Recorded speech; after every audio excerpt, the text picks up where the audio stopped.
வழிநடத்தப்பட்டு வருகிற அன்புக்குரிய சகோதர சகோதரர் உங்களுக்கு நம்முடைய பிதாவாகிய தேவனுடைய நாமத்தினாலும் நம்முடைய அன்பின் ஆண்டவர் கர்த்தர் இயேசுவுடைய நாமத்தினாலும் அன்பு மற்றும் வாழ்த்துக்களை உங்கள் மத்தியிலே நாம் தெரிவித்துக் கொள்வதோடு கூட நாம் சார்ந்திருக்கிற கோவை சபையுடைய சகோதர சபையுடைய அன்பு மற்றும் வாழ்த்துக்களை உங்கள் மத்தியில் நாம் தெரிவித்துக் கொள்கிறோம். அருமையான சகோதர சில கொஞ்சம் நேரம் ஆயிடுச்சு. இப்போ இன்றைய நாளும் உங்கள் மத்தியில் தேவனுடைய வார்த்தைகளை பகிர்ந்து கொடுக்கும்படி தேவன் பாராட்டின கிருபைக்காக நன்றிகளை எடுத்துக்கொண்டு இன்றைய நாளுக்குரிய பாடத்துக்குள்ளே கடந்து போகலாம். சகோதர சகோதரிகள், பாடத்துக்கு உண்டான தலைப்பானது சகோதரர் சொன்ன வண்ணமாக விசுவாசத்தை காத்து கொள்ளுதல் என்ற தலைப்பின் கீழாக நாம் தியானம் செய்யலாம். அதுக்கு ஆதார வசனமாக நாம் வாசித்த சங்கீதம் 95 சங்கீதம் 8வது வசனத்தை மறுபடியுமாக வாசிக்க கேட்கலாம். சகோதர சகோதரிகளே, இன்று அவருடைய சத்தத்தை கேட்பீர்களாகில் வனாந்திரத்தில் கோபம் மூட்டின போதும் சோதனை நாளிலும் நடந்தது போல உங்கள் இருதயத்தை கடினப்படுத்தாதேயுங்கள். பாருங்க, இந்த வார்த்தைகள் இஸ்ரேல் ஜனங்களுக்கு முன்பாக வைக்கப்படுகிற வார்த்தைகள் என்பதை நாம் பார்க்குறோம். இன்னைக்கு நீங்கள் அவருடைய சத்தத்தை கேட்பீர்களாகில் வனாந்திரத்தில் நீங்கள் என்ன பண்ணீங்க? கோபம் மூட்டின போதும் சோதனை நாளில், அதாவது அவங்களுடைய பிரயாணத்தின் நாட்களில் நடந்தது போல உங்களுடைய இருதயத்தை நீங்கள் என்ன பண்ணாதீங்க, கடினப்படுத்தாதீங்கள் என்ற வார்த்தைகள் அங்கே சொல்லப்படுகிறதை நாம் பார்க்கணும். பாடத்தின் தலைப்பு விசுவாசத்தை காத்துக்கொள்ளுது.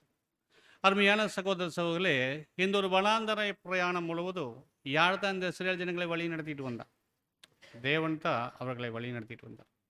தேவன் பேரில் அந்த சோதனை நாட்களில் அவர்கள் விசுவாசத்தை காத்து கொள்ள வேண்டும் என்ற காரியங்கள் சொல்லப்பட்டிருந்த போதிலும் கூட அந்த ஜனங்கள் அநேக தரம் முறுமுறுக்கக்கூடிய ஜனங்களாக, நம்பிக்கையற்ற ஜனங்களாக, விசுவாசத்தை காத்து கொள்ள போன ஜனங்களாக சில நேரங்கள் மாறினதை நாம் பார்க்கணும். அப்போ விசுவாசத்தை காத்துக்கொள்வது என்று சொல்லும்போது, இந்த விசுவாசத்தில் ஒரு பூர்ணமான வளர்ச்சியை நாம் அடைய வேண்டும் சொல்லும்போது இது உடனடியாக என்ன பண்ண முடியாது, அது வளராது.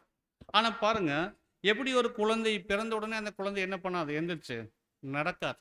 படிப்படியாக என்ன பண்ணும், முதல்ல அது தவழ்ந்ததுக்கப்புறம் கொஞ்சம் நாள் கழித்து எந்திரிக்கும் முயற்சி எடுக்கும், அப்புறம் கீழே விழு, அப்புறம் கொஞ்சம் எந்திரிக்கும், இப்படியே கடந்து என்ன பண்ணுது, விழுந்தது என்ன பண்ணுன்னா அது படிப்படியாக நடந்து பழகுவதற்கு அது ஆரம்பிக்கும் என்பதை நான் பார்க்கணும்.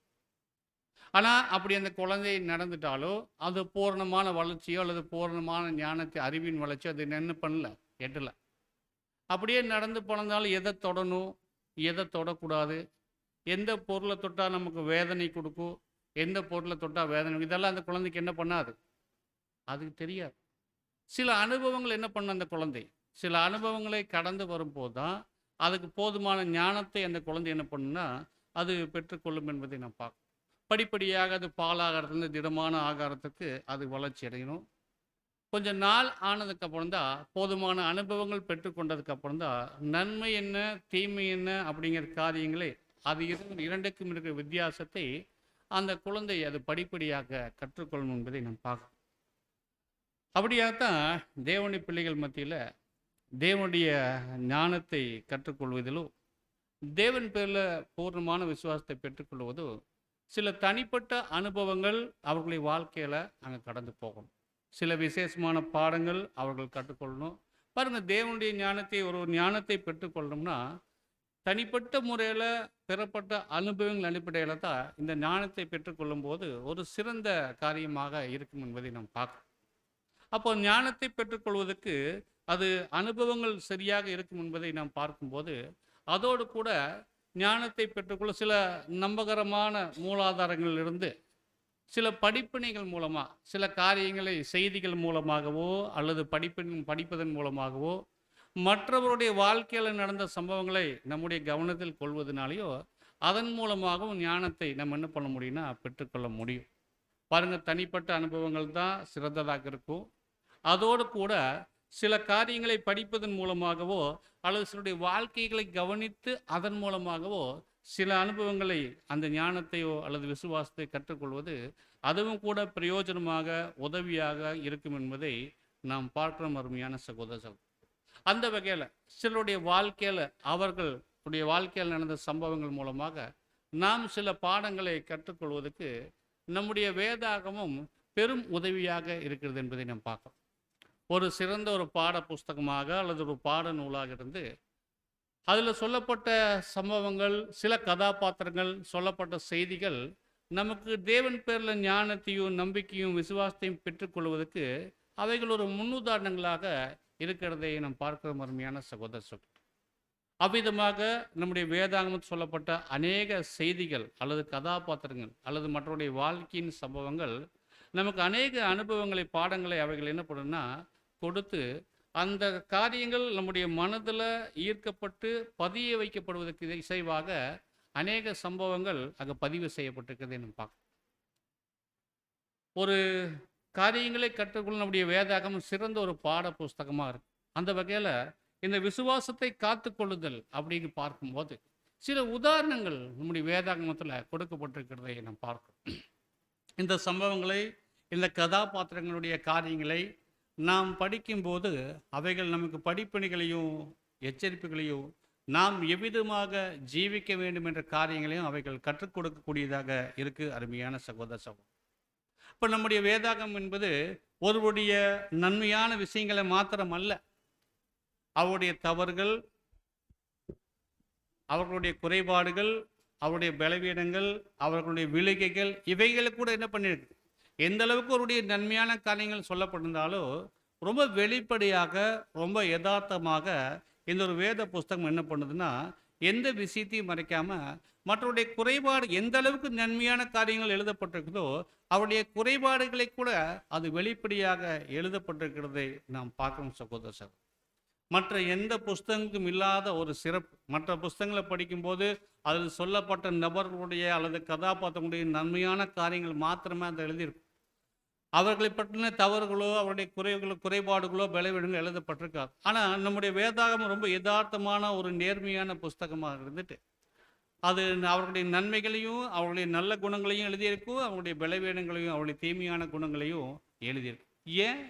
இவைகள் நமக்கு பாடங்களாக நாம் எவ்விதமாக இருக்க வேண்டும் என்பதற்காக அவைகள் எழுதப்பட்டிருக்கிறதை நாம் பார்க்கிறோம் அருமையான சகோதர சகோதரி. அப்போ இவ்விதமான வேதத்தில் சொல்லப்பட்ட சிலருடைய குறைபாடுகளும் தவறுகளும் பதிவு செய்யப்பட்டிருக்கிறதை நாம் பார்க்கிறோம்.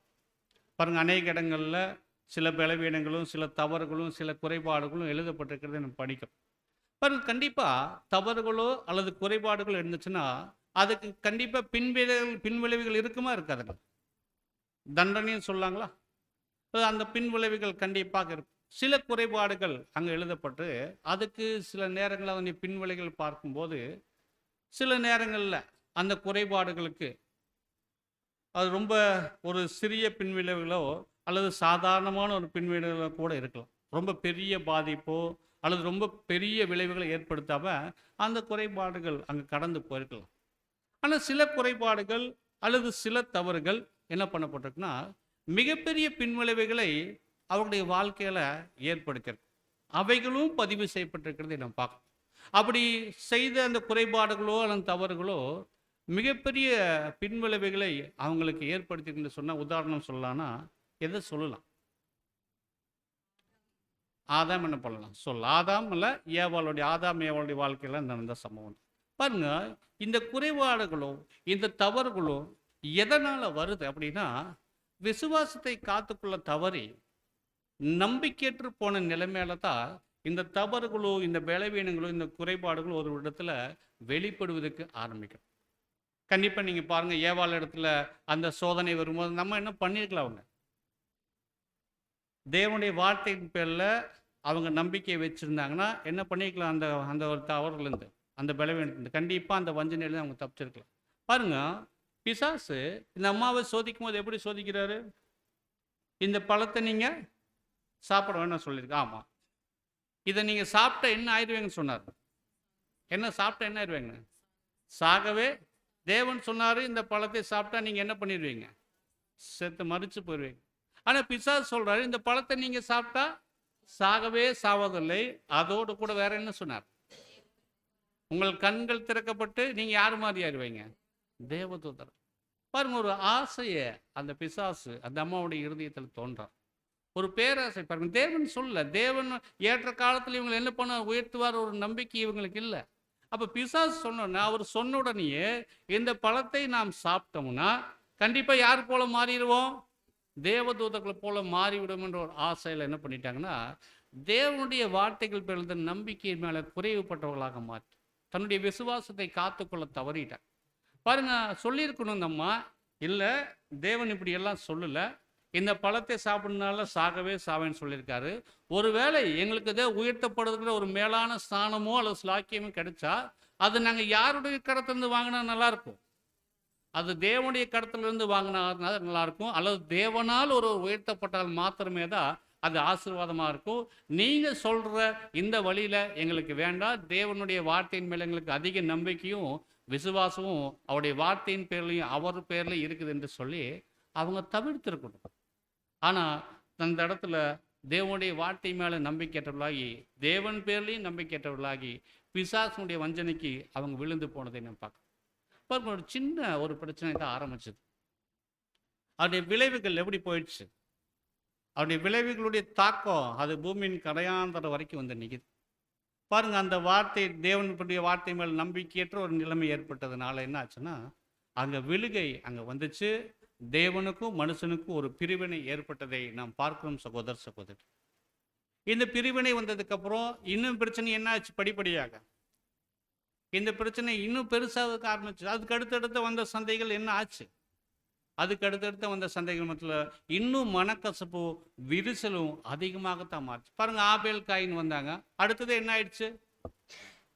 அடுத்தது என்ன ஆயிடுச்சு? உடனடியாக பாருங்க, எல்லா தீமையான குணலட்சணம் அந்த அந்த ஒரு ஒரு ஒரு விசுவாசத்தை காத்துக்கொள்ள தவறுதுனால, ஒரு நம்பிக்கையற்ற நிலைமை வந்ததுனால பாருங்க, எல்லா தீமையான குணலட்சணங்கள் வருவதற்கு ஆரம்பிச்சிச்சு. ஒரு மிகப்பெரிய பிரச்சனை அங்கே ஆரம்பிச்சிச்சு. அதனுடைய பின் விளைவுகள் இங்கே என்ன நடந்துச்சுன்னா, ஆபேல் மற்றும் காயின் வரும்போது காயின் என்ன பண்ணிட்டார்? ஆபேலை கொலை செஞ்சார். எதன் நிமித்தம் கொலை செஞ்சாரு? பொறாமை. பாருங்க, ஒரு தீய சுபாவம் அப்படியே படிப்படியாக வந்து பெருசாயிட்டு வருது.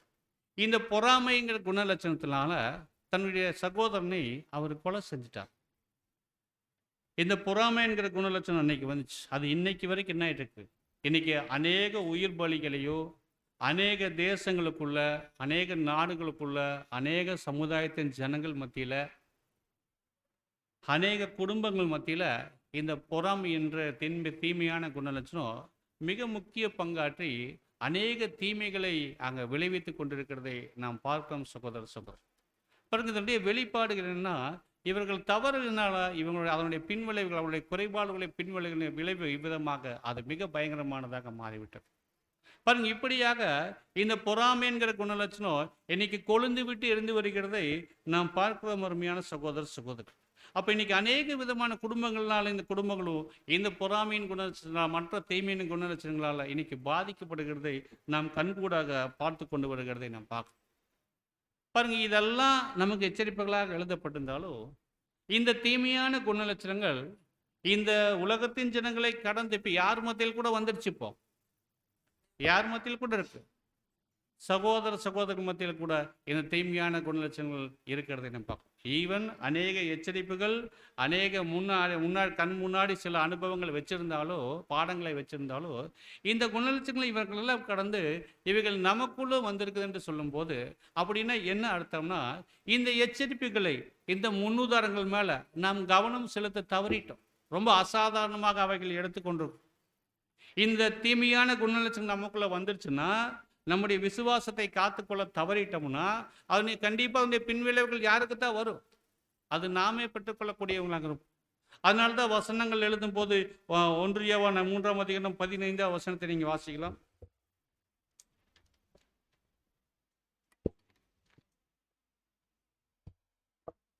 யோவான் 3ஆம் அதிகாரம் வசனம் 15. தன் சகோதரனை பகைக்கிற எவனும் மனுஷ கொலை பாதகனாய் இருக்கிறான். மனுஷ கொலை பாதகன் எவனோ அவனுக்குள் நித்திய ஜீவன் நிலைக்கிறாது. மனுஷ தன் சகோதரனை பகைக்கிறவன் எப்படி இருக்காருங்களாமா? கண்டிப்பா அவரு மனுஷ கொலை பாதகனா இருக்கார். ஒரு பொறாமையினாலோ அல்லது தீமையான குணலட்சணத்தாலோ தன் சகோதரனை பகைச்சாலே போது அவர் மனுஷ கொலை பாதகனாக இருக்கிறார். அவனுக்குள் நித்திய ஜீவன் நிலைத்திராது என்று யோவானுடைய வார்த்தைகள் இருக்கு. இப்படிப்பட்ட எச்சரிப்பான வார்த்தைகள் நமக்கு சொல்லப்பட்டிருந்தாலும் சில நேரங்களில் இந்த வார்த்தைகளுடைய முக்கியத்துவத்தை நாம் தவற விட்டுட்டு சகோதரர்களை பகைக்கக்கூடிய ஜனங்களாக நாம் சில நேரங்களில் மாறிவிடுகிறோம் சகோதரர்கள். சில நேரங்கள் இந்த வசனங்களை காணாதவர்கள் போல, இதனுடைய வார்த்தைகளை கேட்காதது போல நாம் திசை திருப்பி கொண்டு இந்த தீமை குணலட்சங்களுடைய பின்விளைவுகளை அறியாமல் நம்ம என்ன பண்ணுறோன்னா, நம்முடைய விசுவாசத்தை காத்துக்கொள்ள தவற ஜனங்களாக சில நேரங்களில் போவதற்குண்டான வாய்ப்புகள் இருக்குது என்பதை நாம் அறிந்து கொள்ளலாம் சகோதரர். அப்போது தேவனுடைய வார்த்தைகள் இவைகளையெல்லாம் நாம் படிக்கும்போது தான் இவைகள் சொல்லப்பட்ட அந்த முன்னுதாரணங்கள் நாம் எவ்விதமாக ஜீவிக்கணும், நம்முடைய விசுவாசத்தை எவ்விதமாக காத்துக்கொள்ளணும், ஒருவேளை காத்துக்கொள்ள தவறிட்டோம்னா அதனுடைய விளைவுகள் என்ன என்பதை அவைகள் கற்றுக்கொள்ளக்கூடிய காரியங்களாக தேவனுடைய வார்த்தைகள் இருக்கிறதை நாம் பார்க்கணும். அப்போ தேவனுடைய வார்த்தைகளை நாம் தேடி பார்க்கும்போது அதனுடைய வெளிச்சத்தின் மூலமாக சில விசேஷமான காரியங்களை நாம் கண்டுபிடிக்கலாம். விசுவாசத்திற்கு முன்னுதாரணங்களாக இருந்தவங்களும், சில தோல்விகளை தழுவினவர்களும், உண்மையான வாழ்க்கையை வாழ்ந்தவர்கள் பற்றியும், சின்ன சின்ன தவறுகள் செய்தவர்கள் பற்றியும் நாம் சில காரியங்களை சிலர் என்ன பண்ணலான்னா கண்டுபிடிக்கலாம். இதற்கெல்லாம் உதாரணம் சொல்லலாம். விசுவாசத்துக்கு உதாரணம் சொல்லலாம். யாரை சொல்லலாம்? முற்பிதாக்களை என்ன பண்ணலாம் சொல்லலாம். இது போல நபர்களும் அங்கே இருக்கிறதை நாம் பார்க்குறோம். இல்லை, இதை கடந்து தேவனுடைய வழிநடத்தலை தவிர்த்துட்டு தேவனுடைய அவருடைய வழிகாட்டுதலை விட்டுட்டு தங்களுக்கு என்று ஒரு வழியை அல்லது ஒரு மாறுபாடான வழியை தேர்ந்தெடுத்தால் அதனுடைய விளைவு என்னவாக இருக்கும் என்பதை சுட்டி காட்டுவதற்கென்று ஒரு விசேஷமான ஜனம் அங்கே பயன்படுத்தப்பட்டிருக்கிறதை நாம் பார்க்கணும். யாக்கோபின் சந்ததியாகிய இந்த இஸ்ரேல் ஜனங்கள், இவர்கள் மாறுபாடான வழியை தேர்ந்தெடுத்து அதற்குரிய பலனை பெற்றுக்கொண்ட ஜனங்களாக அவர்கள் இருக்கிறதை நாம் பார்க்கணும். இந்த யாக்கோபினுடைய பிள்ளைகள் தேவன் காட்டின எல்லா வழிநடத்தலையும் தவற விட்டுட்டு அதற்கு விரோதமாகவே அவள் செயல்பட்டார்கள் என்பதை நாம் பார்க்கணும். அதுதான் ஆதார வசனத்தில் வாசிச்சோம். அவருடைய சத்தத்தை நீங்கள் கேட்பீர்களாக, வனாந்தரத்தில் கோபம் மூட்டின போதும், சோதனை நாளில் நடந்தது போதும் உங்களுடைய இருதயத்தை நீங்கள் என்ன பண்ணாதீங்க, கடினப்படுத்த. அப்போ விசுவாசத்திற்கோ அங்கே சில தோல்விகளுக்கோ உண்மையான வாழ்க்கைக்கோ மாறுபாடான வழிகளை தேர்ந்தெடுப்பதற்கோ சில முன்னுதாரணங்களை தேவன் என்ன பண்ணுறதுக்கான வச்சிருக்கார். அப்போ இவைகளை நாம் ஏன் படிக்கிறோம் என்று சொல்லும்போது நாம் ஏற்கனவே பார்த்தோம், தேவனுடைய ஞானத்தை பெற்றுக்கொள்வதற்கோ தேவன் பேரில் அதிகமான நம்பிக்கை மற்றும் விசுவாசம் வைப்பதற்கோ நம்முடைய நாட்களில் நமக்கு ஒரு அனுபவங்கள் மத்தியில் நம்முடைய விசுவாசத்தை எவ்விதமாக காத்துக்கொள்ள வேண்டும் என்பதற்கு இப்படியான கதாபாத்திரங்கள் வேதாகமத்தில் எழுதப்பட்டிருக்கு. ஒருவருடைய விசுவாசம் பற்றி எழுதியிருக்கு, ஒருவருடைய தோல்விகள் பற்றியும் எழுதியிருக்கு, ஒருவருடைய உண்மையான வாழ்க்கையை பற்றி எழுதியிருக்கு, ஒருவருடைய உண்மையற்ற வாழ்க்கை அங்கே எழுதப்பட்டிருக்கிறதை நாம் பார்க்கணும். சரியான வழியினுடைய வாழ்க்கையை பற்றி எழுதியிருக்கு, மாறுபாடான வழியினுடைய வாழ்க்கையை பற்றி அங்கே எழுதப்பட்டிருக்கிறதை நாம் பார்க்கணும். அப்படியாக தேவனுடைய வார்த்தை என்பது நமக்கு ஒரு கண்ணாடி போல இருக்கிறதை நாம் பார்க்கணும். நாம் வாழ்க்கையில் எவ்விதமாக நாம் நடந்து கொண்டிருக்கோம் என்பதை முகம் பார்க்கும் கண்ணாடி போல நம்முடைய ஜீவியத்தை காட்டக்கூடியதாக தேவனுடைய வார்த்தை இருக்கிறதை நாம் பார்க்கணும். இன்னைக்கு நம்முடைய முகத்துடைய காரியங்களை பார்க்கணும்னா எங்கே தான் போய் பார்க்கணும்? எங்கே தான் போய் பார்க்கணும்? கண்ணாடியில் போய் பார்க்கணும். மற்றவங்களுடைய முகத்தை பார்க்கணும்னா எங்கே போய் பார்க்கணும்? என்ன பண்ணிடலாம்? மற்றவருடைய முகத்தை நம்ம நேரடியாக என்ன பண்ணலாம், ஆனால் நம்முடைய முகத்தை போய் பார்க்க நம்ம என்ன பண்ணால் போய் கண்ணாடி முன்னாடி நின்னாதான் நம்முடைய முகத்தில் என்ன இருக்கிறது என்பதை நம்மால் கண்டுணர முடியும். ஆனால் மற்றவங்களுடைய முகத்தில் இருக்கிறத உடனடியாக என்ன பண்ணிடலாம், உடனடியாக சொல்லிடலாம் சகோதரர். இது ஏன் நாம் சொல்ல வர்றோம்னா, இன்னைக்கு நம்முடைய ஜீவியத்தில் நம்முடைய வாழ்க்கையில் நம்முடைய குற்றங்கள், நம்முடைய குறைபாடுகள், நம்முடைய பலவீனங்கள், நம்முடைய தவறுகளை கண்டுபிடிப்பது கஷ்டமா ஈஸிங்களா? கஷ்டமா ஈஸியா? சரி, இன்னும் இப்படி கேட்குறேன், மற்றவருடைய கண்டுபிடிப்பு குற்றங்களை, பலவீனங்களை, தவறுகளை கண்டுபிடிப்பது கஷ்டமா ஈஸியா? இப்போ இதுக்கு பதில் சொல்ல, ஏன்னா நம்ம அந்த அனுபவத்தில் கடந்து வந்திருக்கோம். மற்றவருடைய குறைபாடுகளை, மற்றவருடைய பலவீனங்களை கண்டுபிடிப்பது ரொம்ப ஈஸி பிரதர். ஆனால் நம்முடைய பலவீனங்களை, குறைபாடுகளை கண்டுபிடிக்கிறது என்பது நம்ம போயிட்டு நின்று கண்ணாடி பண்ணி பார்த்தா தான் நம்முடைய குறைபாடுகள் தெரியும். ஆனால் மற்றவருடைய வாழ்க்கையின் குறைபாடுகளை ரொம்ப எளிமையாக, ரொம்ப ஈஸியாக நம்ம என்ன பண்ணிடுவோம்னா கண்டுபிடிச்சிருவோம். ஆனால் அதற்கல்ல, நம்முடைய குறைபாடுகளை கண்டுபிடிப்பதற்கு தான் தேவனுடைய வார்த்தை ஒரு கண்ணாடி போல இருக்கிறதை நாம் பார்க்கும் சகோதரர். தேவனுடைய வார்த்தைகள் தான் நம்முடைய குறைபாடுகளை அவைகள் வெளிச்சம் போட்டு காட்டும். அதில் என்ன இருக்குது, நாம் என்ன செய்யணுங்கிறதை அவைகள் சொல்லிக் கொடுக்கும் என்பதை நாம் பார்க்கணும் சகோதர சகோதரி. பாருங்கள், மற்றவனுடைய குறைபாடுகளை மற்றவருடைய தவறுகளை கண்டுபிடிப்பது ஈஸியாக இருந்துட்டாலும், ரொம்ப எளிமையாக இருந்துட்டாலும், அது நம்முடைய வேலை அல்ல. நாம் அவ்விதமாக கண்டுபிடிக்கும் போது நாம் அவர்கள் பேரில் காமிக்க வேண்டிய குணலட்சணம் என்ன தெரியுங்களா? ஒரு உதாரணம் சொன்னால் நாம் கண்டுபிடிச்சிடலாம். பாருங்கள், இன்னைக்கு யாக்கோபுடைய வார்த்தைகளில் அது சொல்லப்பட்டிருக்கு, தேவனுடைய வார்த்தைகள் ஒரு கண்ணாடி போல இருக்கிறது என்பது. யாக்கோபு 1 அதிகாரம் 23 மற்றும் 24.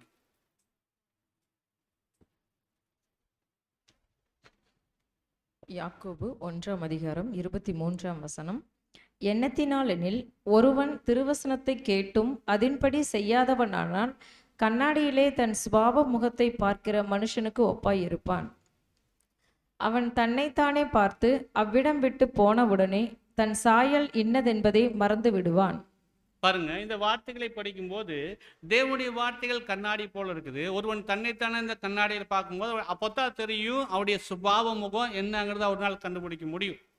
ஒருவேளை இந்த சுபாவ முகத்தில் என்ன குறைபாடு கண்டுபிடிச்சிட்டு அதை சுத்திகரிச்சிட்டாருன்னா நல்லது. ஒருவேளை கடந்து அந்த பக்கம் போயிட்டாருன்னா அவர் என்ன பண்ணுவார், அதை மறந்துடுவார் என்பதை நாம் பார்க்கணும். அப்போ தேவனுடைய வார்த்தைகள் கண்ணாடியாக இருந்து நம்முடைய சுபாவம் எப்படிப்பட்டது என்பதை அது பிரதிபலிக்கக்கூடியதாக இருக்கும்போது கண்டிப்பாக அதை பார்த்து நம்ம இடத்துல இருக்கிற சுபாவம் எப்படிப்பட்ட சுபாவமாக என்பதை உணர்ந்து கொண்டு மாற்ற வேண்டியதை மாற்றணும், திருத்த வேண்டியதை திருத்தத்துக்கு நம்ம கடமைப்பட்டிருக்கோம் சகோதர சகோதரி. அதை பார்த்துட்டு நம்ம கடந்து போயிட்டோம்னா கண்டிப்பாக நம்ம இடத்துல இருக்கிற குறைபாடுகளை நாம் கவனிக்காதே போகிற ஜனங்களாக மாறிவிடும். மற்றவருடைய குறைகளை ரொம்ப எளிமையாக கண்டுபிடிக்கிற நாம நம்முடைய குறைபாடுகளை எவ்விதமாக எடுத்துக்கொள்ளும். பாருங்க, மற்றவருடைய குறைபாடுகள் என்று வரும்போது அந்த இடத்துல நாம் சரியான நீதி செலுத்துவோம். நீங்க இப்படி பண்ணியிருக்க கூடாது, இது செஞ்சது தவறு. ஆனா நம்முடைய குறைபாடுகள் வரும்போது நம்ம இடத்துல அன்பு செலுத்துவோம். நம்ம என்ன பண்ணிக்கிறோம், பரவாயில்ல, இந்த தடவை நம்ம என்ன பண்ணிடலாம், அடுத்த தடவை. நம்முடைய குறைபாடு நம்முடைய பார்வைக்கு அது பெரிதாக தெரியாது என்பதை நாம் பார்க்கிறோம் சகோதர சகோதரர். அப்போ நம்முடைய குறைபாடுகள் வரும்போது நாம் நம்ம இடத்துல நீதி காமிக்கணும். மற்றவருடைய குறைபாடுகள் நாம் பார்க்கும்போது அவர்கள் மத்தியில் நாம் அன்பு செலுத்தும் போது அது ஆசீர்வாதமான நல்ல குணலட்சணமாக இருக்கும் என்பதை நாம் பார்க்கணும். பழைய ஏற்பாட்டில் ஒரு கதாபாத்திரம் இருக்காரு. அவர் ஒரு பாவம் செஞ்சாரு, ஒரு தவறு செஞ்சார். அந்த தவறின் நிமித்தமாக அந்த தவறை அவர் ரொம்ப நாள் கழித்து உணர்த்தப்பட்டார் என்பதை நாம் பார்க்கணும். தாவீதுடைய வாழ்க்கையில் நடந்த சம்பவம், தாவீது செஞ்ச அந்த ஒரு பாவம் பாருங்க, அது பதியப்பட்டிருக்குது 2 சாமுவேல் 12 அதிகாரத்தில் 12 அதிகாரத்தில் இந்த காரியங்கள் பதிவு செய்யப்பட்டிருக்கிறதை நம்ம பார்க்கணும். தாவீது தன்னுடைய வாழ்க்கையில அவர் செஞ்ச ஒரு மிகப்பெரிய பாவம் என்பதை நாம் அறிஞ்சிருக்கோம். பத்சேபால் இடத்துல செய்த அந்த ஒரு மாபெரும் குற்றச்சாட்டு, தவறு. பாருங்க, இந்த தவறுகள், ஒரு மாபெரும் தவறு செய்வத அளவுக்கு தாவீதுக்கு எப்படி மனநிலைமை வந்துச்சு? தாவீதுடைய ஒரு நல்ல குணலட்சங்கள் எழுதப்பட்டிருக்கிற அதே சமயத்தில் அவருடைய பலவீனமான குணலட்சங்கள் என்ன பட்டிருக்குன்னா எழுதப்பட்டிருக்குதுன்னா நாம் அவைகள் மூலமாக சில படிப்பினைகளை கற்றுக்கொள்வதற்கு என்பதை நாம் புரிந்து கொள்ளலாம் சகோதர சகோதரர். அப்போ தாவீதுடைய வாழ்க்கையை நாம் எடுத்தோம்னா தாவீது தேவனிடத்தில் எப்படி இருந்தார்? தேவனுக்கு பிரியமுள்ள ஒரு இருதயத்துக்கு ஏற்ற ஒரு மனுஷனாக தாவீது இருந்ததை நாம் பார்க்கிறோம் சகோதர சகோதரர். அவர் மிகப்பெரிய விசேஷமான நல்ல குணலட்சங்களை ஆரம்பத்திலிருந்தே வச்சிருந்தார். தேவன் மேல் அதிக நம்பிக்கை, தேவன் மேல் அதிக விசுவாசம், பயபக்தி இருந்துச்சா இல்லைங்களா? அது ஆடு மேய்த்து கொண்டிருக்கும் போது சரி, மற்ற கடந்த அவருடைய நாட்கள் எல்லா நாட்களையும் அவருடைய முந்தின நாட்கள் அதிகமான விசுவாசம், நம்பிக்கை, பயபக்தி அங்கே அவர் வைத்திருந்ததை பார்க்கும். இதன் நிமித்தமாக தேவனுடைய இருதயத்துக்கு ஏற்ற ஒரு மனிதனாக மாறி இருந்தார். ஆனால் நாட்கள் கடந்து போன போது எப்படி இந்த மாபெரும் குற்றச்சாட்டு செஞ்சார் பாருங்க. அந்த பத்சேபால் இடத்துல செஞ்ச ஒரு தவறு, 2வது அவருடைய கணவனை கொலை செஞ்சது 2வது தவறு. இது ரொம்ப திட்டமிட்டு ஒரு சதி செய்வது போல இந்த குற்றங்களை செய்வது அளவுக்கு எப்படி துணிகரம் அவருக்குள்ள வந்துச்சு? தாவீதுடைய நிலைமை, அவருடைய வாழ்க்கையின் இளைஞனாக இருந்த போது அவர் எவ்விதமாக இருந்தார் என்பதை நாம் பார்த்தோம். ரொம்ப பயபக்தியும் விசுவாசமும் தேவன் பேரில் பற்றுதலுள்ள ஒரு நபராகத்தான் அங்கே இருந்தார். அதனால தான் தேவன் அவர் என்ன பண்ண, இஸ்ரேலுக்கு ராஜாவாக அபிஷேகம் பண்ணார். மற்ற சகோதரர்களை காட்டிலும் இங்கே தாவீதை தேவன் தேர்ந்தெடுத்தார் என்பதை நாம் பார்க்கணும். கோலியாத் இடத்துல சண்டை போட வரும்போது என்ன சொன்னார்? யாரு யாரு இருக்கிறது, யார் மூலமாக வருவார்? தேவனுடைய நாமத்தின் மூலமாக இவர் என்ன பண்ணுவார்னா சண்டை போட வருவார். அவ்வளோ பயபக்தி, அவ்வளோ விசுவாசம் வச்சிருந்த அந்த தாவீது கொஞ்ச நாள்ல அல்லது ஒரு குறுகிய காலத்துல எப்படி அவரிடத்துல இப்படிப்பட்ட மாற்றம் வந்துச்சு? அவருடைய வாழ்க்கையை நாம் பிரிக்கலாம். பழைய வாழ்க்கை, அவருடைய புதிய வாழ்க்கை. பழைய வாழ்க்கையை நீங்க பார்த்தீங்கன்னா, தாவீதுடைய பழைய வாழ்க்கை எப்படி இருந்தது? மெஜாரிட்டி ஆடு மேய்க்கிற காலங்கள் நாட்களில் தான் அவர் ஆடு மேய்க்கிற வேலை தான் செஞ்சுட்டு இருந்தார். வனாந்தரங்கள்லையும் காடுகள்லையும் அவர் மாடு ஆடுகளை மேய்த்து கொண்டு இருந்தார். ரொம்ப செல்வமெல்லாம் கிடையாது. ரொம்ப வறுமையான வாழ்க்கை தான். ரொம்ப ஒரு ஒரு கீழான ஒரு வாழ்க்கை தான் என்ன பண்ணியிருந்தார், ஒரு வறுமையால தான் அவர் வாழ்ந்துட்டு இருந்தார். அந்த ஒரு தருணத்தில் ரொம்ப அர்ப்பணிப்போடு, ரொம்ப பயபக்தியோடு, ரொம்ப விசுவாசத்தோடு வாழ்ந்து கொண்டு இருந்த ஒரு காலம் இருந்துச்சு தாவீதுடைய வாழ்க்கையில். அதனுடைய பலன் அவர் உயர்த்தப்பட்ட நிலைமைக்கு வந்தார். ஆனால் அவருடைய வாழ்க்கையில் அவர் உயர்த்தப்பட்டதுக்கு அப்புறம் அவருடைய வாழ்க்கையின் சில மாற்றங்கள் என்ன பண்ணுச்சுன்னா வருவதற்கு ஆரம்பிச்சிச்சு. பாருங்க, அந்த மாற்றம் வந்ததுக்கு அப்புறம் தாவீது இடத்துல இவ்விதமான பாவம் செய்கிற அளவுக்கு அவருடைய நிலைமை மாறிவிட்டதை நாம் பார்க்கிறோம். இவ்விதமான ஒரு நிலைமைக்கு வருவதற்கு காரணம் என்ன? முதல்ல அவர் ராஜா இல்லை, இப்ப எப்படி இருக்கிறாரு? ராஜாவாக இருக்கிறாரு. தன்னை எதிர்த்து கேள்வி கேட்பதுக்கு யாரும் இல்லை. தான் எது செய்தாலும் தன்னை யாரும் குறை சொல்ல முடியாது. ஏன்னா அந்த ஒரு நிலைமையில ஒரு அதிகாரத்தில் அவர் இருக்கிறாரு.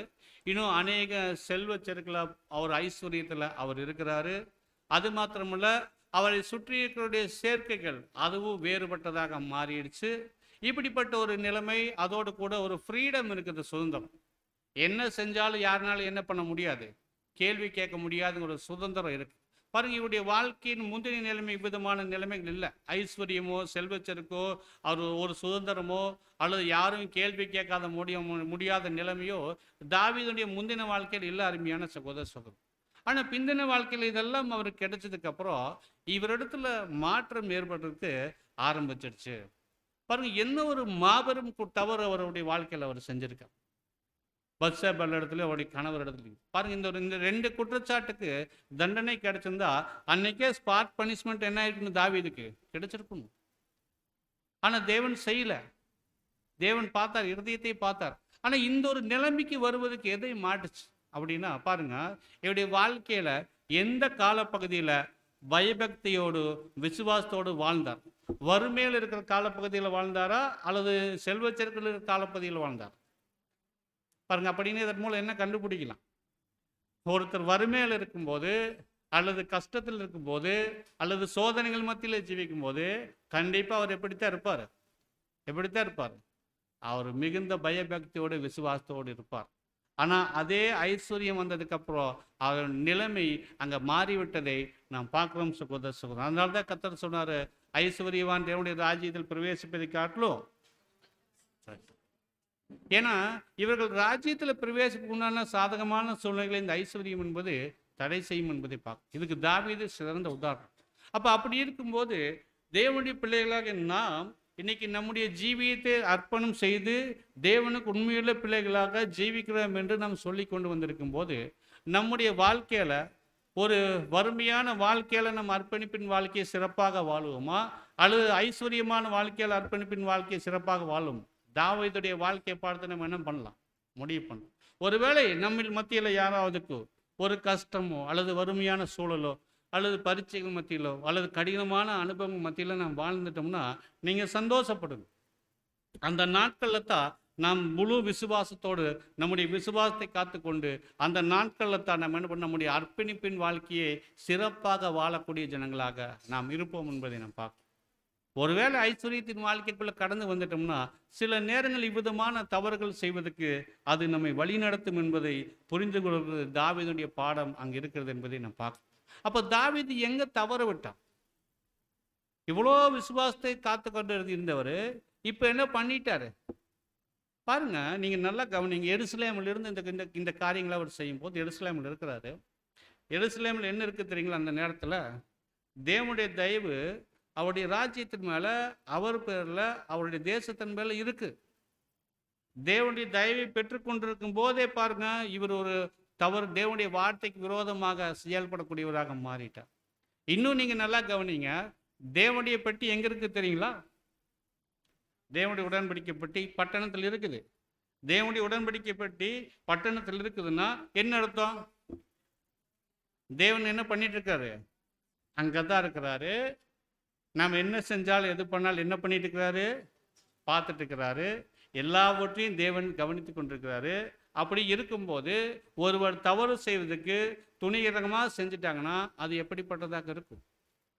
பாருங்க, தாவீது அப்படித்தான் செஞ்சார். தேவனுடைய தயவு இருக்குது. தேவனுடைய பெட்டி அங்கே இருப்பதனால தேவனுடைய பார்வை தன்னை கவனித்து கொண்டிருக்கிறார் என்பதை மறந்து தன்னுடைய விசுவாசத்தை தவற விட்டுட்டு இந்த பாவங்களை அவர் துணிகரமாக செஞ்சதை நாம் பார்க்கணும். பாருங்க, எதிராளிகள் கேள்வி கேட்பதற்கு வாய்ப்பை ஏற்படுத்தி கொடுத்துட்டார். ஆனாலும் தேவனுடைய கிருபை அவருக்கு மேல் இருந்தது. ஏன்னா அவருடைய இருதயம் என்ன, நம்ம சில நேரங்கள் நினைக்கலாம் தேவன் ஏன் அவர் விட்டுட்டார்னா, ஆனால் அவர் என்னத்தான் வெளிப்படுத்தல அவர் தவறு செஞ்சிருந்தாலும் அவருடைய இருதயத்தின் நிலைமை எப்படிப்பட்டதாக இருந்துச்சு? அது ஏற்ற வண்ணமாகத்தான் இருந்துச்சு.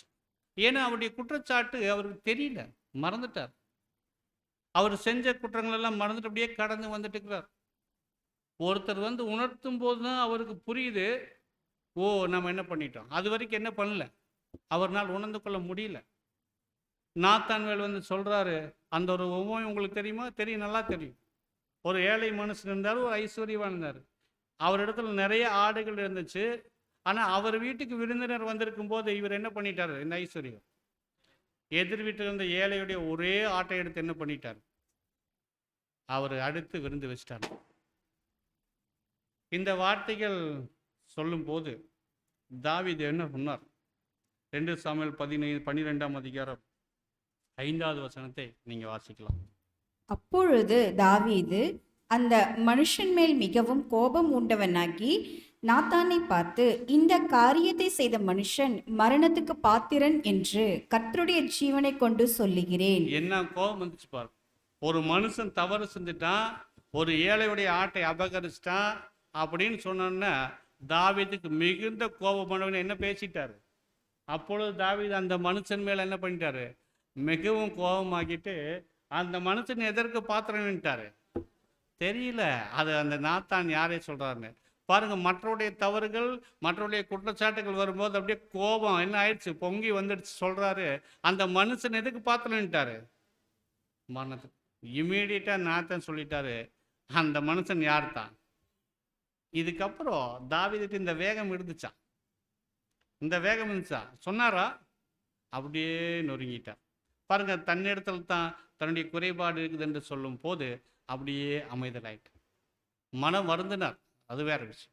அவன் பாருங்க, மற்றவர்களுடைய குறைபாடுகளை காணும்போது நம்மளே சில நேரங்கள் என்ன பண்ணிடுறோம்? ரொம்ப கோபம் வந்து பொங்கி எழுந்துடுறோம்.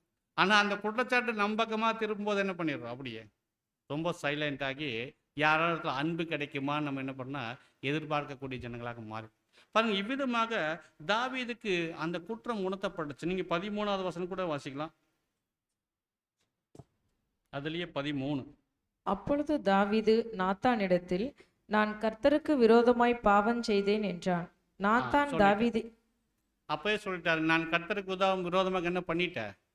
பாவம் செஞ்சுட்டேன். இனி முந்தைய நாட்கள்ல அவர் அப்படி செய்யல. இப்ப அவருடைய வாழ்க்கையின் தரம் உயர்ந்த போது, தன்னை யாரும் கேள்வி கேட்க மாட்டார்கள் என்று உயர்ந்த போது, இருந்த நிலைமை வரும்போது தேவன் தன்னை பார்த்து கொண்டிருக்கிறார் என்பதையும் மறந்து தேவனுடைய வார்த்தைகள் பேரில் இருந்த விசுவாசத்தை, நம்பிக்கை இழந்து போயிட்டு இந்த குற்றச்சாட்டுகளை பண்ணிட்டார். ஆனால் அதுக்கு தண்டனை என்னதான்ட்டாரு? அப்போ நாத்தான் சொல்லும்போது, நீர் சாகாதபடிக்கு கர்த்தருன் பாவம் நீங்கள் செய்தார். ஆக்சுவலாக ஒரு வேளை தேவன் தண்டிச்சிருந்தார்னா அப்போவே தண்டிச்சிருந்தா அவருக்கு அப்போவே அவருடைய வாழ்க்கை முடிஞ்சிருக்கு. ஆனால் தேவன் என்ன பண்ணிட்டார்னா மன்னிச்சிட்டார். ஏன்னா தாவீதுடைய இருதயத்தின் நிலைமை பார்த்தார் என்பதை நாம் புரிந்து கொள்ளலாம் சகோதர சகோதரர். இப்படியாக நம்முடைய ஜீவியத்தில் பாருங்க, இந்த ஒரு காரியங்கள் எல்லாம் நமக்கு படிப்பணிகளை கற்றுக் கொடுக்குன்னு சொல்லும்போது, நம்முடைய இந்த ஜீவியத்தில் ஒரு வறுமையின் வாழ்க்கை நம் மத்தியில் வரும்போது கண்டிப்பாக அவைகளை சந்தோஷமாக ஏற்றுக்கொண்டு நம்முடைய விசுவாசத்தை காத்து கொள்வதற்கு அவைகள் சாதகமாக இருக்கும். ஏன்னா நம்ம கஷ்டப்படும் போது யாரை நோக்கி வேண்டிக் கொண்டிருப்போம்? எப்போதும் தேவனிடத்திலேயே நாம் நெருங்கி இருப்போம். ஆனால் போதுமான காரியங்கள் வந்துட்டோம்னா நம்முடைய நம்பிக்கை, நம்முடைய விசுவாசம் தேவன் பக்கத்திலிருந்து அது திசை திருப்பப்பட்டு விடும் என்று நாம் புரிந்து கொள்ளலாம் சகோதரர்கள். இப்படியாக தாவீதுடைய பாவம் என்னாச்சுன்னா, அவர் மற்ற எதிரிகளும் தேவதூஷன் சொல்வதற்கு அங்கே வாய்ப்பை ஏற்படுத்தி கொடுத்தாரு. ஆனால் அவர் மனம் திரும்புவது நிமித்தமாக மீண்டுமாக அவர் வாய்ப்பை அவர் பெற்றுக்கொண்டதை நாம் பார்க்கிறோம் சகோதர சகோதரர். பாருங்க, இப்படியாக தாவீதுடைய குறைபாடுகள் நமக்கு ஒரு பாடங்களை அவைகள் கற்றுக் கொடுக்கக்கூடியதாக இருக்கு. அதோடு கூட அவருடைய அந்த சந்ததியை இஸ்ரேல் ஜனங்களுடைய காரியங்களும் அவர்களும் மாறுபாடம் வழியைத்தான் தேர்ந்தெடுத்தார். வனாந்தர பிரயாணத்தில் அவர்களை கூட்டிக் கொண்டு போகும்போது தன்னுடைய எதிரி தேசங்களை பார்த்து இந்த ஜனங்கள் ரொம்ப பயந்துட்டாங்க.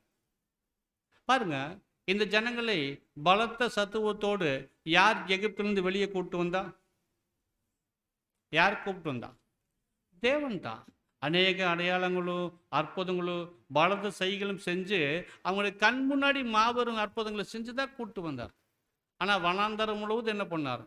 அங்கே நாங்கள் சாகக்கூடாது, இங்கே வந்து சாக வைக்கிறீங்களா, நாங்கள் மறுபடியும் அங்கேயே போகிறோம். முன்னாடி இருக்கிற அந்த மோவாப் தேசத்தில் இருக்கிற மற்ற ஜனங்களை எதிரிகளை எல்லாம் பார்க்கும்போது ரொம்ப பயந்துட்டாங்க. ரொம்ப பயந்துட்டு மோசே என்ன சொல்லுவாருங்கிறது கவனிக்க ஆரம்பித்தாங்க. பாருங்க, இந்த ஜனங்கள் ஒரு வணங்கா காலத்துள்ள ஜனங்கள். அநேக நன்மைகள் அநேக வல்லமைகளையும் கண்களால் பார்த்தும் இந்த ஜனங்கள் நம்பிக்கையற்ற ஜனங்களாக, தேவன் பேரில் முழு விசுவாசத்தை வைக்க தவறின ஜனங்களாக அநேக தடவை மாறிட்டாங்க. அதனால தேவனுக்கு அநேக தடவை இவர்கள் மேலே என்னாச்சு? வனாந்தரத்தில் எத்தனை பேர் செத்தாங்க? காரணம் அவர்களுடைய விசுவாசம் இல்லாத தன்மையும் தேவன் பேரில் நம்பிக்கையற்ற தன்மையும். தேவனுடைய வாக்குத்தத்தம் ஆபிரகாமுக்கு பண்ணியிருக்காரு பார்த்தீங்களா, அதை கொண்டு போய் சேர்த்து நமக்கு அந்த வாக்குத்தத்தனுடைய ஆசீர்வாதத்தை கொடுப்பாருங்கிற நம்பிக்கை இழந்து போயிட்டாங்க. காரணம், வழிகளில் அவங்க வருகளுக்கு அனுபவங்களும் எதிரிகளை பார்க்கும்போது அவங்களுக்கு பயம் வந்துடுச்சு. பாருங்க, அநேக தடவை மோசே இடத்துல வந்து முறையிடுவாங்க, மோசே இடத்துல கேட்பாங்க. அப்போ இப்படியாக மோசையுடைய வார்த்தையை அந்த ஜனங்கள் சில நேரங்கள் கவனித்து பார்த்தாங்க. தாங்கள் என்ன செய்யணும், எப்படி செய்யறது. மோசையின் இடத்துல அவங்க என்ன பண்ணாங்கன்னா, அவங்க கேட்டாங்க, சகோதரர். இப்படியாக அந்த வாக்குத்தத்தம் பண்ணப்பட்ட தேசங்களுக்கு போகும்போது தேவன் மோசையினுடைய வார்த்தைகள் மூலமாக, தேவனுடைய வார்த்தைகளை மோசையின் மூலமாக அனுப்பி அவர்களை வழிநடத்தினதை நாம் பார்க்கிறோம். அந்த ஜனங்கள் அந்த சத்தத்துக்கு செவி கொடுத்து கரெக்டாக கீழ்பட்டு நடந்திருந்தாங்கன்னா அதன் பலனையை என்ன பண்ணியிருப்பாங்க? பெற்றுக்கொண்டிருப்பாங்க. அதனுடைய சத்தத்துக்கு கீழ்ப்படியாமல் போயிட்டாங்க, அதனுடைய பலனை அவர்கள் பெற்றுக்கொள்ள முடியாமல் தவறிட்டாங்க என்பதை நாம் பார்க்கணும். பாருங்க, வாக்குத்தத்தம் பண்ணப்பட்ட காரியத்துக்கு ரொம்ப பக்கத்தில் போயும் அந்த ஜனங்கள் நம்பிக்கையற்ற தன்மையில விசுவாச குறைச்சல்னால அவர்கள் இழந்து போனதை நாம் பார்க்குறோம் சகோதரர். இன்னைக்கு நம்முடைய பிரயாணத்தில், நம்முடைய வாழ்க்கையில நமக்கு வாக்குத்தத்தம் பண்ணப்பட்ட ஆசீர்வாதங்கள் ரொம்ப பக்கத்தில் இருக்கிறத நாம் அறிஞ்சிருக்கணும். இந்த இடத்துல நாம் அதிகமாக விசுவாசத்தை காத்து கொள்ள வேண்டிய அவசியம் இருக்குது என்பதை புரிந்து கொள்ளலாம் இந்த ஜனங்களை பார்த்து. அப்போ விசுவாசத்தை காத்து கொள்ளும் போது மாத்திரம்தான் இன்னைக்கு தேவனுடைய ராஜ்யம் நம்முடைய கையில், நம்முடைய பக்கத்தில் இருக்கிறதை உணர்ந்து கொண்டு அவனுடைய ஆசீர்வாதத்தை பெற்றுக்கொள்ளக்கூடிய ஜனங்களாக நாம் இருப்போம் என்பதை நாம் பார்க்கணும் சகோதரர். இந்த காலத்தை நாம் கவனமாக, ரொம்ப அக்கறையோடு கவனித்து பார்க்கணும். இந்த ஜனங்களுடைய வாழ்க்கையில் நடந்த அனுபவங்கள், அந்த காரியங்கள் நமக்கு பாடங்களாக அவைகள் அநேக காரியங்கள் நமக்கு கற்றுக் கொடுக்கறதை நாம் பார்க்கிறோம். நம்முடைய நடைமுறை வாழ்க்கையில நாம் எப்படி வாழணும், எப்படி வாழக்கூடாது. நீங்க இஸ்ரேல் ஜனங்களை பாருங்க, அந்த வனாந்தரத்துல எல்லா வாக்குத்தத்தங்களும் கொடுத்து கூப்பிட்டு வந்த தேவன் மேல நம்பிக்கையற்ற ஜனங்களாக மாறிட்டாங்க. எதிரிகளை பார்த்து பயப்படுவதோ, தங்களுக்கு தேவையானது கிடைக்காத போது முறுமுறுக்கும். தேவன் ஏற்ற காலத்துல அவங்களுக்கு என்ன சிறந்தது, அது என்ன பண்ணாரு, கொடுத்துட்டு தான் இருந்தார். அதையும் மீறி என்ன பண்ணாங்கன்னா, தங்கள் இச்சித்தவைகளை, தங்கள் விருப்பங்களை தேவனிடத்தில் கேட்டு அதை கொடுக்கலன்னு சொல்லி முறுமுறுக்க ஆரம்பிச்ச ஜனங்களாக மாறிட்டாங்க. பாருங்க, இவ்விதமாக இந்த இஸ்ரேல் ஜனங்கள் எங்க தவறி போயிட்டாங்க. இவர்கள் தான் அந்த இஸ்ரேல் ஜனங்கள் முதலாவது வந்த சந்ததியாக்குறாங்க. வாக்குத்தத்தம் பண்ணப்பட்ட தேசத்தை நோக்கி எகிப்திலிருந்து பிரயாணம் பண்ணுகிற முதல் சந்ததி. இந்த இஸ்ரேல் முதல் சந்ததியார் எங்கே தேவன் பேரில் நம்பிக்கை இருந்த ஜனங்களாக மாறிட்டாங்க, எப்படி விசுவாசத்தை காத்துக்கொள்ள தவறின ஜனங்களாக மாறிட்டாங்க. இந்த ஜனங்களுடைய பிரயாணத்தின் நாட்களில் என்னென்ன நடந்தது, அவங்களுடைய வாழ்க்கையில் நடந்த டர்னிங் பாயிண்ட் அல்லது திருப்பு முனை எங்க சொல்லலாம். நம்பிக்கையோடு வந்தாங்க, பிரயாணம் முழுவதும் ஆதார வசனத்தை வாசித்தோம். எல்லா நேரங்களும் தேவனிடத்தில் கோபத்தை மூட்டின ஜனங்களாகத்தான் இருந்தாங்க. எப்படி இவங்களுடைய வாழ்க்கையில் இந்த நம்பிக்கையற்ற நிலைமை, இந்த ஒரு தன்மை, விசுவாச குடிச்சல் இவர்கள் மத்தியில் வந்துச்சு. இவங்க பிரயாணங்களில் வரும்போது தன்னுடைய எதிராளிகளுடைய வல்லமையை பார்க்கக்கூடிய ஜனங்களாக இருந்தாங்க.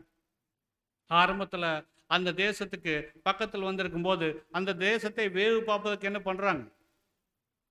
இதை என்னாகும் 13:26.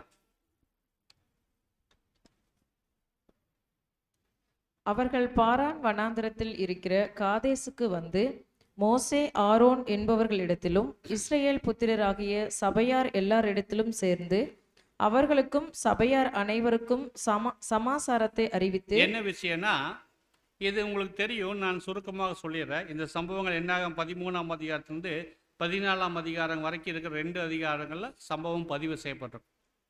இந்த வாக்குத்தத்தம் பண்ணப்பட்ட தேசத்துக்கு பக்கத்தில் வந்திருப்பாங்க. இப்போ அந்த தேசத்தை என்ன பண்ணணும், நாம் போய் அதை சுதந்திரத்துக் கொள்ளாமா வேண்டாம் என்பதை 12 கோத்திரத்தில் இருக்கிற 12 நபர்களை தேர்ந்தெடுத்து இந்த தேசத்தை வேவு பார்ப்பதற்கு என்ன பண்ணுறாருன்னா அனுப்புகிறார் மோசே. நீங்கள் போயிட்டு நீங்கள் என்ன பண்ணுங்கன்னு சொல்கிறாருன்னா, நீங்கள் அதிகாரங்களை படிக்கும்போது தெரியும், நீங்கள் போயிட்டு அந்த தேசத்தையும் அந்த தேசத்தின் தன்மையும் பாருங்கள். அங்கே இருக்கிற ஜனங்கள் பலவான்களா, அவங்க எப்படிப்பட்டவங்க அதை பாருங்கள். அந்த ஜனங்களை நம்ம சண்டை போட்டு ஜெயிக்க முடியுமா, ஜெயிக்க முடியாத பாருங்கள். அந்த தேசத்துடைய விவசாயம், அந்த காரியங்கள், அந்த பலன் எப்படி இருக்குது அதை பாருங்கள். முடிஞ்சா நீங்கள் என்ன பண்ணுங்கன்னா, அங்கே இருக்கிற சில கனிகளை எடுத்துகிட்டு வாங்கன்னு சொல்லிட்டு இந்த வேவுக்காரரை மோசே 12 பேர்த்தை அனுப்பியிருப்பார். இப்போ போனவங்க என்ன பண்ணுறாங்க, 40 நாள் தேசம் முழுவதும் சுற்றி பார்த்து அந்த ஜனங்கள் மத்தியில் போய் தெரியாதவன தங்கள் வேவுக்காரர் என்பதை மறைத்து எப்படியோ அந்த தேசத்தின் பற்றின செய்திகளை சேகரித்து கொண்டு மோசே சொன்ன பிரகாரமாக அந்த கனிகளை எடுத்துக்கொண்டு 40 நாள் கடந்து வரும்போது இங்கே என்ன நடக்குது, இப்போ தான் ஒரு ப்ராப்ளம் வருது. இப்போ ஒரு விசுவாசத்தின் பரீட்சை அவர்கள் மத்தியில் வருது. அந்த வந்த 12 பேரும் ஒரே மாதிரியான செய்தி என்ன பண்ணல, சொல்லலை. மெஜாரிட்டி என்ன சொன்னாங்க, நெகட்டிவ் தாட்.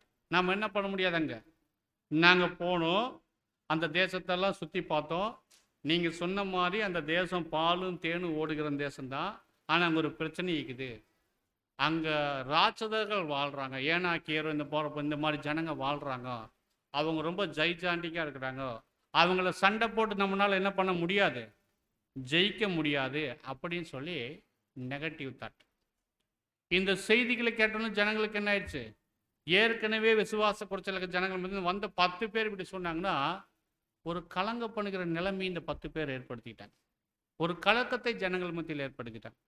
அப்போ தான் சண்டை போடுவாங்க, நீங்கள் எதுக்கு எங்களை கூப்பிட்டு வந்தீங்க, எகிப்தில் சாகர கடமையில் இருந்தால் இங்கே கூப்பிட்டு வந்தீங்களான்னு சொல்லிட்டு முறுமுறுப்பதுக்கு ஆரம்பிட்டாங்க. பாருங்க, இந்த ஜனங்களுக்கு ஒரு நம்பிக்கையற்ற நிலைமை அங்கே வந்திருக்கிறதை நாம் பார்க்கணும். தங்களுடைய எதிராளிய பலத்தை, எதிராளியுடைய நிலைமையை கவனிச்ச இவங்க தேவன் எப்படிப்பட்டவர் என்பதை கவனிக்க தவறிட்டாங்க. தேவன் தங்களை முந்தின நாட்களில் எகிப்திலிருந்து அந்த எகிப்தின் சேனை முழுவதும் அவர்கள் மத்தியிலிருந்து காப்பாற்றி எப்படி கூப்பிட்டு வந்தார் என்பதை மறந்துட்டு இப்போது அவங்க கண்ணு முன்னாடி நிற்கிறது அந்த தேசத்தில் இருக்கிற அந்த எதிரிகளுடைய பலம் தான் இவங்க கண் முன்னாடி தெரியும். இவ்வளோ நாள் வழி நடத்திட்டு வந்தவரை மறந்துட்டாங்க, அவர் மேலே நம்பிக்கையெல்லாம் போச்சு, அவர் மேலே விசுவாசமெல்லாம் போச்சு. ஒரு சேனையவே கடலுக்குள்ளே மூழ்கடிச்சு தேவன் இவர்களை கூட்டு வந்தார், மறந்துட்டாங்க. அப்படிப்பட்ட வல்லமையுள்ள தேவன் இந்த ஜனங்களை நம்மளை மேற்கொள்ள செய்த ஜனங்களை போய் சண்டையிட்டு நம்மை ஜெயிக்க வைப்பாருங்கிற நம்பிக்கை அவர்களிடத்தில் கடந்து போயிடுச்சு. சகோதரர் பாருங்க, தங்களை வழிநடத்திட்டு வந்த தேவன் எப்படிப்பட்டவர், அவர் சர்வ வல்லமையுள்ள தேவர் என்பதை அவங்க மறந்துட்டாங்க. தேவனுடைய ஸ்பெஷாலிட்டி அவங்க மறந்து போயிட்டாங்க. அவர் சர்வ வல்லமையுள்ள தேவர், அவரை மிஞ்சின் எதுவும் இல்லைங்கிற காரியத்தை, தேவனுடைய தனித்தன்மையை அவர்கள் உணர்ந்து கொள்ள தவறிட்டார்கள். அநேக காரியங்களை தங்கள் கண் முன்பாக பார்த்திருந்த போது, அவைகளை அனுபவித்திருந்த போது, இந்த ஜனங்கள் இப்போதைய நிலைமைக்கு அந்த எதிரிகள் பேர் அவருடைய வல்லமை மேலே பயம் வந்து தேவனுடைய சர்வ வல்லமையை மறந்து போய்விட்டார்கள். சகோதரர் பாருங்க, இந்த பயம் வந்த உடனேயே, எதிரிகள் பார்த்து பயம் உள்ள வந்த உடனேயே தேவன் பேர் இந்த வல்லமை, தேவன் எப்படிப்பட்டவர் என்பதை மறந்து போயிட்டாங்க. இது மறந்த உடனே என்ன ஆச்சுன்னா, தேவன் இவங்களுக்கு ஒரு வாக்குத்தத்தத்தை கொடுத்திருந்தார் பாருங்க, அவருடைய வார்த்தைகள். அந்த வார்த்தைகள் மேலே நம்பிக்கை வைப்பது குறைந்து போய்விடும். பாருங்க, ஒருவருக்கு பயம் வந்துடுச்சு, எதிரியை பார்த்து பயந்துட்டார்னா, தேவன் எப்பேற்பட்ட ஆறுதலான வாக்குத்தத்தத்தின் வார்த்தைகள் கொடுத்திருந்தாலும் அவைகள் மேலே விசுவாசம் வைப்பது குறைஞ்சிரும், ஒரு நம்பிக்கையற்ற தன்மை வந்துடும் என்பதற்கு இவர்கள் உதாரணம். தேவன் சொல்லி கூட்டு வந்திருக்கிறார், உங்களுடைய முற்பிதாக்களுக்கு நான் வாக்குத்தத்தம் பண்ண தேசத்துக்கு நான் உங்களை கூட்டிக் கொண்டு போவேன்னு சொல்லி கூப்பிட்டு வந்திருக்கார். அந்த வார்த்தைகளுக்கு மேலே இவங்களுக்கு நம்பிக்கை போயிடுச்சு. காரணம், எதிரிகளை பார்த்து இவர்கள் பயம் வந்துருச்சு என்பதை நம்ம பார்க்கணும் சகோதர சகோதரர். பாருங்க, இப்போத்தான் இந்த ஜனங்களுடைய வாழ்க்கையில் ஒரு மிகப்பெரிய ஒரு திருப்புமுனை இருந்துச்சு. தங்களை சிருஷ்டித்தவர், தங்களை வழிநடத்திட்டு வந்தவர், மிகப்பெரிய வல்லமையுள்ள என்பதை, சர்வத்துக்கும் வல்லமையுள்ள கடவுளாக இருக்கிறார் என்பதை மறந்துட்டாங்க. பாருங்க, ஒட்டுமொத்த உலகத்தின் ஜனங்கள் மத்தியில் இந்த ஜனங்களை தேவன் கூட்டு வந்து வழி நடத்துவது ரொம்ப ஆச்சரியமானது. மற்ற தேசங்கள் பார்த்து பயந்து நடுங்கினாங்க. இஸ்ரேல் ஜனங்களுக்கு முன்பாக நிற்பதுக்கே பயந்துட்டாங்க. ஏன்னா அவர்களை அவருடைய கடவுள் வழி நடத்திட்டு வந்த மற்ற ஜனங்கள் உணர்ந்தது போய் இந்த ஜனங்கள் என்ன பண்ணேன்னா உணரல. பாருங்க, எல்லா நன்மைகளையும் ருசி பார்த்து தேவன் சர்வத்துக்கும் கடவுள் என்பதை மறந்துட்டு அவருக்கு மிஞ்சின காரியம் ஒன்றும் இல்லை என்பதை மறந்து போயிட்டாங்க சகோதர சகோதரர். அது அவங்க கண் முன்னாடி வரல. எதிராளிகளுடைய பலம் வந்ததுனால விசுவாசத்தை தவறு விட்ட ஜனங்களாக மாறிட்டார். எல்லாரை காட்டிலும் நம்முடைய தேவன் பெரியவர். அவர் வாக்குத்தத்தம் பண்ணிட்டார்னா அதை பெற்றுக்கொள்ள நம்ம எப்படியும் வழி நடத்துவார் என்ற விசுவாசம் அவர்களிடத்தில் கடந்து போயிடுச்சு. தேவனுடைய காரியங்களை குறித்து நாம் பார்க்கும்போது ஏசாயா 40ஆம் அதிகாரம் 28, 29 நாம் வாசிக்கலாம்.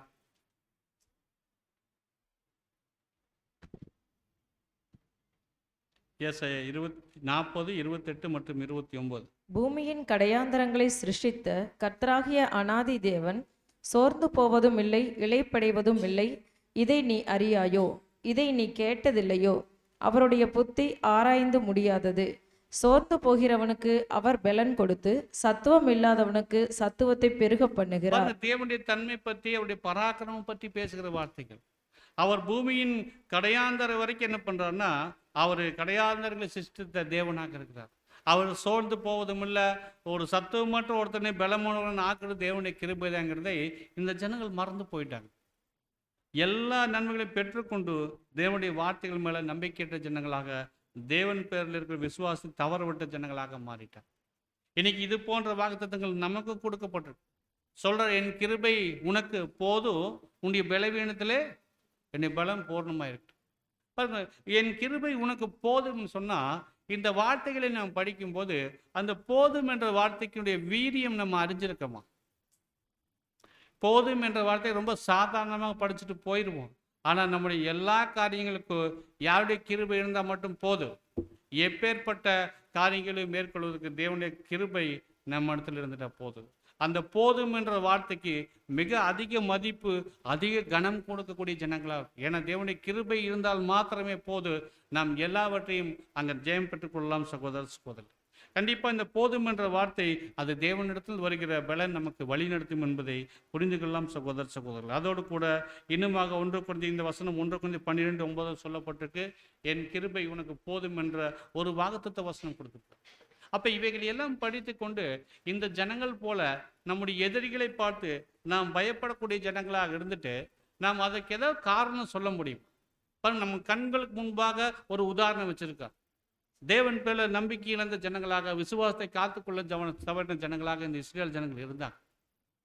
எல்லாம் பார்த்துட்டு அனுபவிச்சுட்டு தேவன் பேர்ல எதிராளி பார்த்து பயந்துட்டாங்க. இன்னைக்கு தேவனுடைய வாக்குத்தத்தங்கள் கண்டிப்பா நம்ம கொடுத்திருக்காருன்னா அந்த வாக்குத்தத்தை பெற்றுக்கொள்வதற்கு முற்றிலுமாக நம்மை வழி நடத்த வல்லமையுள்ள என்பதை நம்ம அறிஞ்சிருக்கோம். எப்பேற்பட்ட எதிரிகள் வந்தாலும் தேவனுடைய கிருபை நமக்கு இருந்தா போது, இவைகள் எல்லாம் மேற்கொண்டு அந்த வாக்குத்தத்தம் பண்ணப்பட்ட காரியத்தை பெற்றுக்கொள்வது தேவன் நமக்கு கிருபை செஞ்சிருக்கார். ஆனா நம்முடைய எதிராளிகளை பார்த்து பயந்துட்டு தேவன் பேர்ல விசுவாசத்தில் குறைச்சல் ஏற்பட்டு அதை காத்துக்கொள்ள தவறிட்டோம்னா, அந்த வாய்ப்புகளை நாம் இழந்து போயிட்டோம்னா, இதுக்கு ஏதாவது காரணம் நாம் சொல்ல முடியுமா? அந்த ஒரு தாளந்தை பெற்ற அந்த நபர் போல, நான் நீங்க விதைக்காத இடத்துல சேர்க்கிறவரும் தெளிக்காத இடத்துல அறுக்கிறவருமா இருக்குன்னு சொல்லிட்டு உங்களுடைய தாளந்தை வாங்கி நான் என்ன பண்ணிட்டேன், சேலையில் முடிஞ்சு வச்சுட்டு அல்லது புதைச்சி வச்சுட்டேன்னு சொல்ல முடியுமா? எந்த காரணம் நம்ம என்ன பண்ண முடியாதுன்னா சகோதர சகோதரர்களே, நாம் சொல்ல முடியாது. நாம் அவ்விதமான எதிர்பார்ப்பிடக்கூடிய ஜனங்களாக இருக்கக்கூடாது. ஒருவேளை நாம் இந்த ஒரு நம்பிக்கையை நாம் இழந்துட்டோம்னா, இந்த ஜனங்கள் நம்பிக்கை இழந்ததுனால இவங்களுக்கு வாழ்க்கையில் சந்தேகம் வந்துச்சு. அதுபோல் தேவன் பேரில் விசுவாச குறைச்சல் ஏற்பட்டு அவர் பேரில் இருந்த நம்பிக்கையில் நமக்கு சந்தேகம் வந்துருச்சுன்னா கண்டிப்பாக நம்மளால் என்ன பண்ண முடியாதுன்னு மேற்கொள்ள முடியாது. சந்தேகம் வந்துச்சுன்னா என்ன நடக்கும்னா சகோதர சகோதரர்களே, நமக்கு மிகப்பெரிய எதிரிகளாக ஏமாற்றம் மற்றும் அதுக்கப்புறம் என்ன ஆகுனா என்ன நடக்குன்னா நம்பிக்கையற்ற நிலைமை அல்லது சந்தேகம் நமக்கு வந்துருச்சுன்னா நம்ம ஒரு உதவியற்ற நிலைமையில போய் நின்றோம். விசுவாசத்தோடு நின்றோம்னா தேவனுடைய உதவி நமக்கு கிடைக்கும். ஒருவேளை நம்பிக்கையற்ற நிலைமைக்கு வந்துட்டோம்னா உதவியற்ற நிலைமையில் வருவோம். கடைசியில் ஒரு மிகப்பெரிய ஏமாற்றத்துக்குள்ளே போய் கடந்துடும். மிகப்பெரிய ஏமாற்றம் என்னும் ராட்சதனிடம் நாம் சிக்கிக்கொள்வோம் என்ற வார்த்தைகளை சகோதரர் எழுதுறோம். அப்போது நம்பிக்கை விசுவாசம் வச்சால் மாத்திரமே தான் நாம் ஜெயிக்க முடியும். ஒருவேளை நம்ம நம்பிக்கை இழந்து விசுவாசத்தை காத்துக்கொள்ள தவிர்த்தோன்னா நமக்கு ஏமாற்றமும் தோல்வியும் தான் அங்கே மிஞ்சு மருமையான சகோதர. அப்போ இந்த பயம் அல்லது இந்த நம்பிக்கையற்ற தன்மை எதனால் நமக்கு ஏற்படுதுன்னா, நாம் எதிரியை பார்க்கிற விதம் என்பது ஒன்று இருக்கு. இந்த இஸ்ரேல் ஜனங்கள் இந்த எதிரிகளை பார்த்த அந்த விதம் எப்படிப்பட்டதாக இருந்துச்சு? தங்களுக்கு பின்னாடி ஒரு சர்வவல்லவர் இருக்கிறார் என்பதை இவர்கள் என்ன பண்ணிட்டாங்க? மறந்துட்டாங்க. தங்களுடைய விசுவாசத்தின் கண்கள் வழியாக எதிரிகளை பார்க்க தவறி மாம்சத்தின் கண்கள் வழியாக எதிரிகளை பார்த்ததுனால அவர்கள் ரொம்ப பலவான்களாக தெரிவதற்கு ஆரம்பிச்சிட்டாங்க. அப்படி பலவான்களாக தெரிவதற்கு ஆரம்பிச்சு தனக்கு பின்பாக இருக்கிறவர் அவர்களிலும் வல்லமையில என்பதை மறந்துட்டாங்க. இன்னைக்கு நம்முடைய பார்வை, நம்முடைய எதிரிகளை நாம் பார்க்கும்போது நாம் எந்த கண்கள் தான் பார்க்கணும்? ஒருவேளை மாம்ச கண்களை நாம் பார்த்தோம்னா அந்த எதிரி எப்படித்தான் தெரிவார்? ரொம்ப பலமாகத்தான் தெரிவார். நம்மால் மேற்கொள்ள முடியாது அப்படிங்கிற நிலைமையில தான் நம்ம யோசிப்போம். ஆனால் இதே விசுவாசத்தின் கண்களை நாம் பார்த்தோம்னா இந்த மலைகளை பார்த்து நீங்கள் அகன்று போங்கள் சொன்னால் கூட என்னாகும்? என்னாகும்? செஞ்சிருக்கிறோம் நினைக்காது? அப்படி செய்யறதில்லை. சகோதரர் தன் எழுத்துக்கள் எழுதும்போது அப்படி நாம் செய்வதில்லை. ஏன்னா அது ஒரு மூடத்தனம் மாதிரி ஆயிரும். அது ஒரு அடையாளமான பாசத்தை. ஏன்னா அது ஊமை பாணித்தான். மலைகளை பார்த்து நம்முடைய ஆவிக்குரிய வாழ்க்கையில் வருகிற தடைகள் அவைகள் மலை போன்று பெரியவைகளாக இருந்தாலும் கடுகளவு விசுவாசம் தான் போது அவைகள் கடந்து போகும். அப்போ நம்முடைய எதிரிகளை நமக்கு தடையாக இருக்கிற காரியங்கள் மலை போல் இருந்துட்டாலும் மாம்சத்தின் கண்கள் பார்த்தோம்னா அவைகளை மேற்கொள்ள முடியாது என்ற பயம் வந்துடும். பயம் வந்துச்சுன்னா நம்ம இடத்துல விசுவாச குறைச்சல் ஏற்பட்டு ஒரு நம்பிக்கையற்ற தன்மை வந்துடும். தேவன் மேலே தேவனுடைய வார்த்தைகள் மேலே வைக்கிற நம்பிக்கையை இழந்து போய்விடும். ஒரு ஏமாற்றம் தோல்வி நம்ம இடத்துல வந்துடும். ஆனால் விசுவாசம் இருந்துச்சுன்னா அவைகளை கண்டிப்பாக ரொம்ப எளிமையாக நம்ம என்ன பண்ணலாம்னா அங்கே மேற்கொள்ளலாம். அருமையான சகோதர. ஒரு உதாரணம் சொன்னால் பேதுருடைய உதாரணம் நம்ம சொல்லலாம். பேதுரு கர்த்தர் இயேசு கடல் மேலே நடந்து வரும்போது என்ன பண்ணார்? ஆண்டவரே நான் இறங்கி வானார். கர்த்தர் மேலே விசுவாசம் வச்சார். இந்த தண்ணீர் மேலே கர்த்தர் இயேசு போல தானும் நடக்கணும்னா கர்த்தர் பேரில் முழு விசுவாசம் இருந்தால் தான் நடக்க முடியும் என்பதை பேதுரு கண்டுபிடிச்சிட்டார். ஓகே, விசுவாசம் இல்லாமல் இந்த தண்ணி மேலே நடக்க முடியாது என்பதை கண்டுபிடிச்சார். விசுவாசம் வேணுங்கிறது தெரிஞ்சு கர்த்தர் பேரில் விசுவாசம் வச்சு அவருடைய வார்த்தைக்கு இணங்க கடலில் இறங்கி நடக்க ஆரம்பித்தார். ஆனால் காற்று அலைகள் எப்படி இருந்துச்சு? இப்போ விசுவாசத்தை அங்கே வச்சுட்டு இறங்கின விசுவாசம் வேணும் இருந்தால் மட்டும்தான் இறங்க முடியும். தைரியமாக இறங்கி தன்னிடத்தில் விசுவாசத்தை காத்து கொண்ட அந்த பேதுரு இப்போ அலைகளுடைய வல்லமையை பார்த்துட்டார். இப்போ என்னாச்சு? ஆண்டவரே நான் மூழ்கிறேனே. அந்த விசுவாசம் உடனடியாக குறைச்சல் ஏற்பட்டுச்சு. கர்த்தர் இயேசு அதுக்கு என்ன சொன்னார்? அப்ப விசுவாசம். இந்த வாழ்க்கையில் மூழ்க போகிற அனுபவங்கள், இது போல வாழ்க்கையில் மூழ்க போகிற அனுபவங்களை எத்தனை பேர் கடந்து வந்திருக்கோம்? இதோட நம்ம வாழ்க்கை முடிஞ்சது அப்படின்னு எத்தனை பேர் நம்ம நினச்சிருக்கோம்? இந்த அனுபவங்களை கண்டிப்பாக நம்ம ஒவ்வொருவரும் என்ன பண்ணியிருப்போம்? கடந்து வந்திருப்போம். ஆண்டவரே நாங்கள் மூழ்க போகிறோம் அப்படின்னு சொல்லும்போது நம்முடைய காதுகள் என்ன வார்த்தை கேட்கும்?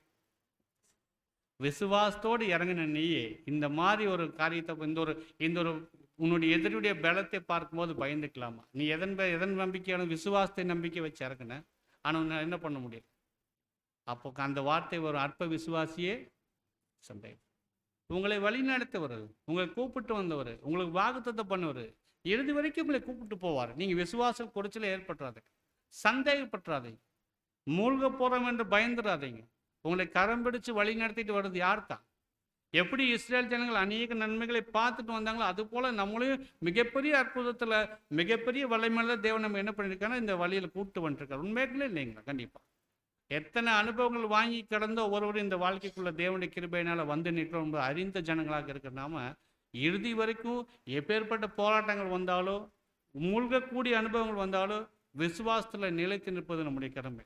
இவ்வளோ தூரம் வழி நடத்திட்டு வந்த தேவன் இனிமேலும் நம்மை வழிநடத்த வல்லமையுள்ளவர். எப்பேற்பட்ட கொந்தளிக்கும் கடல் அலைகள் வந்தாலும் இவைகள் மத்தியில் நமக்கு சேதாரமின்றி நம்மை தேவன் வழி நடத்திட்டு போவார் என்கிற விசுவாசம் வைக்கக்கூடிய ஜனங்களாக இருக்கணும். இந்த இஸ்ரேல் ஜனங்கள் போல இல்லை.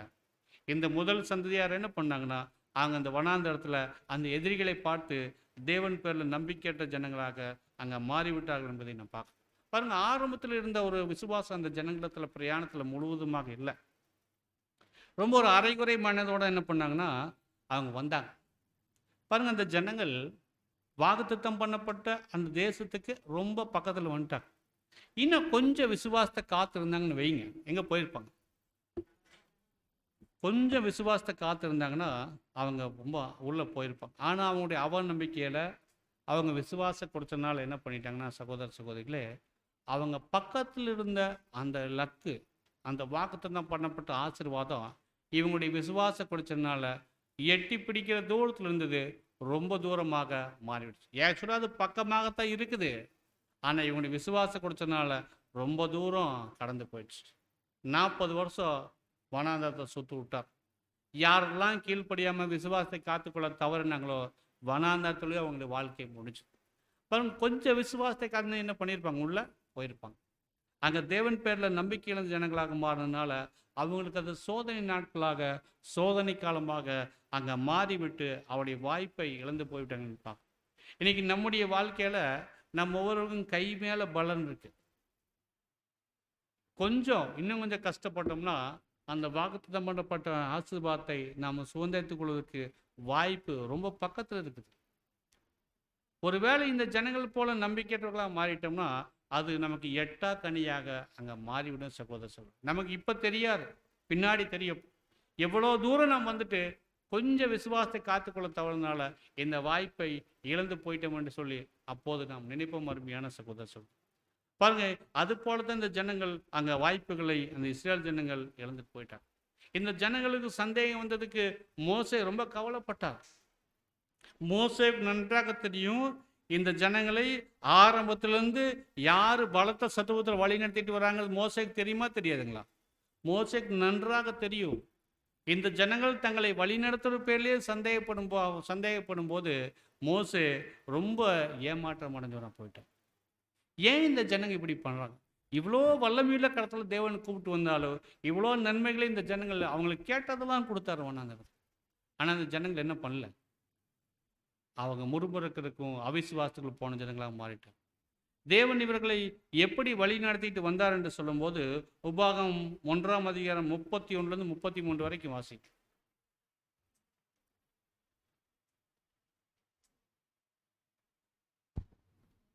உபாகமம் 1ஆம் அதிகாரம் வசனம் 31 முதல்.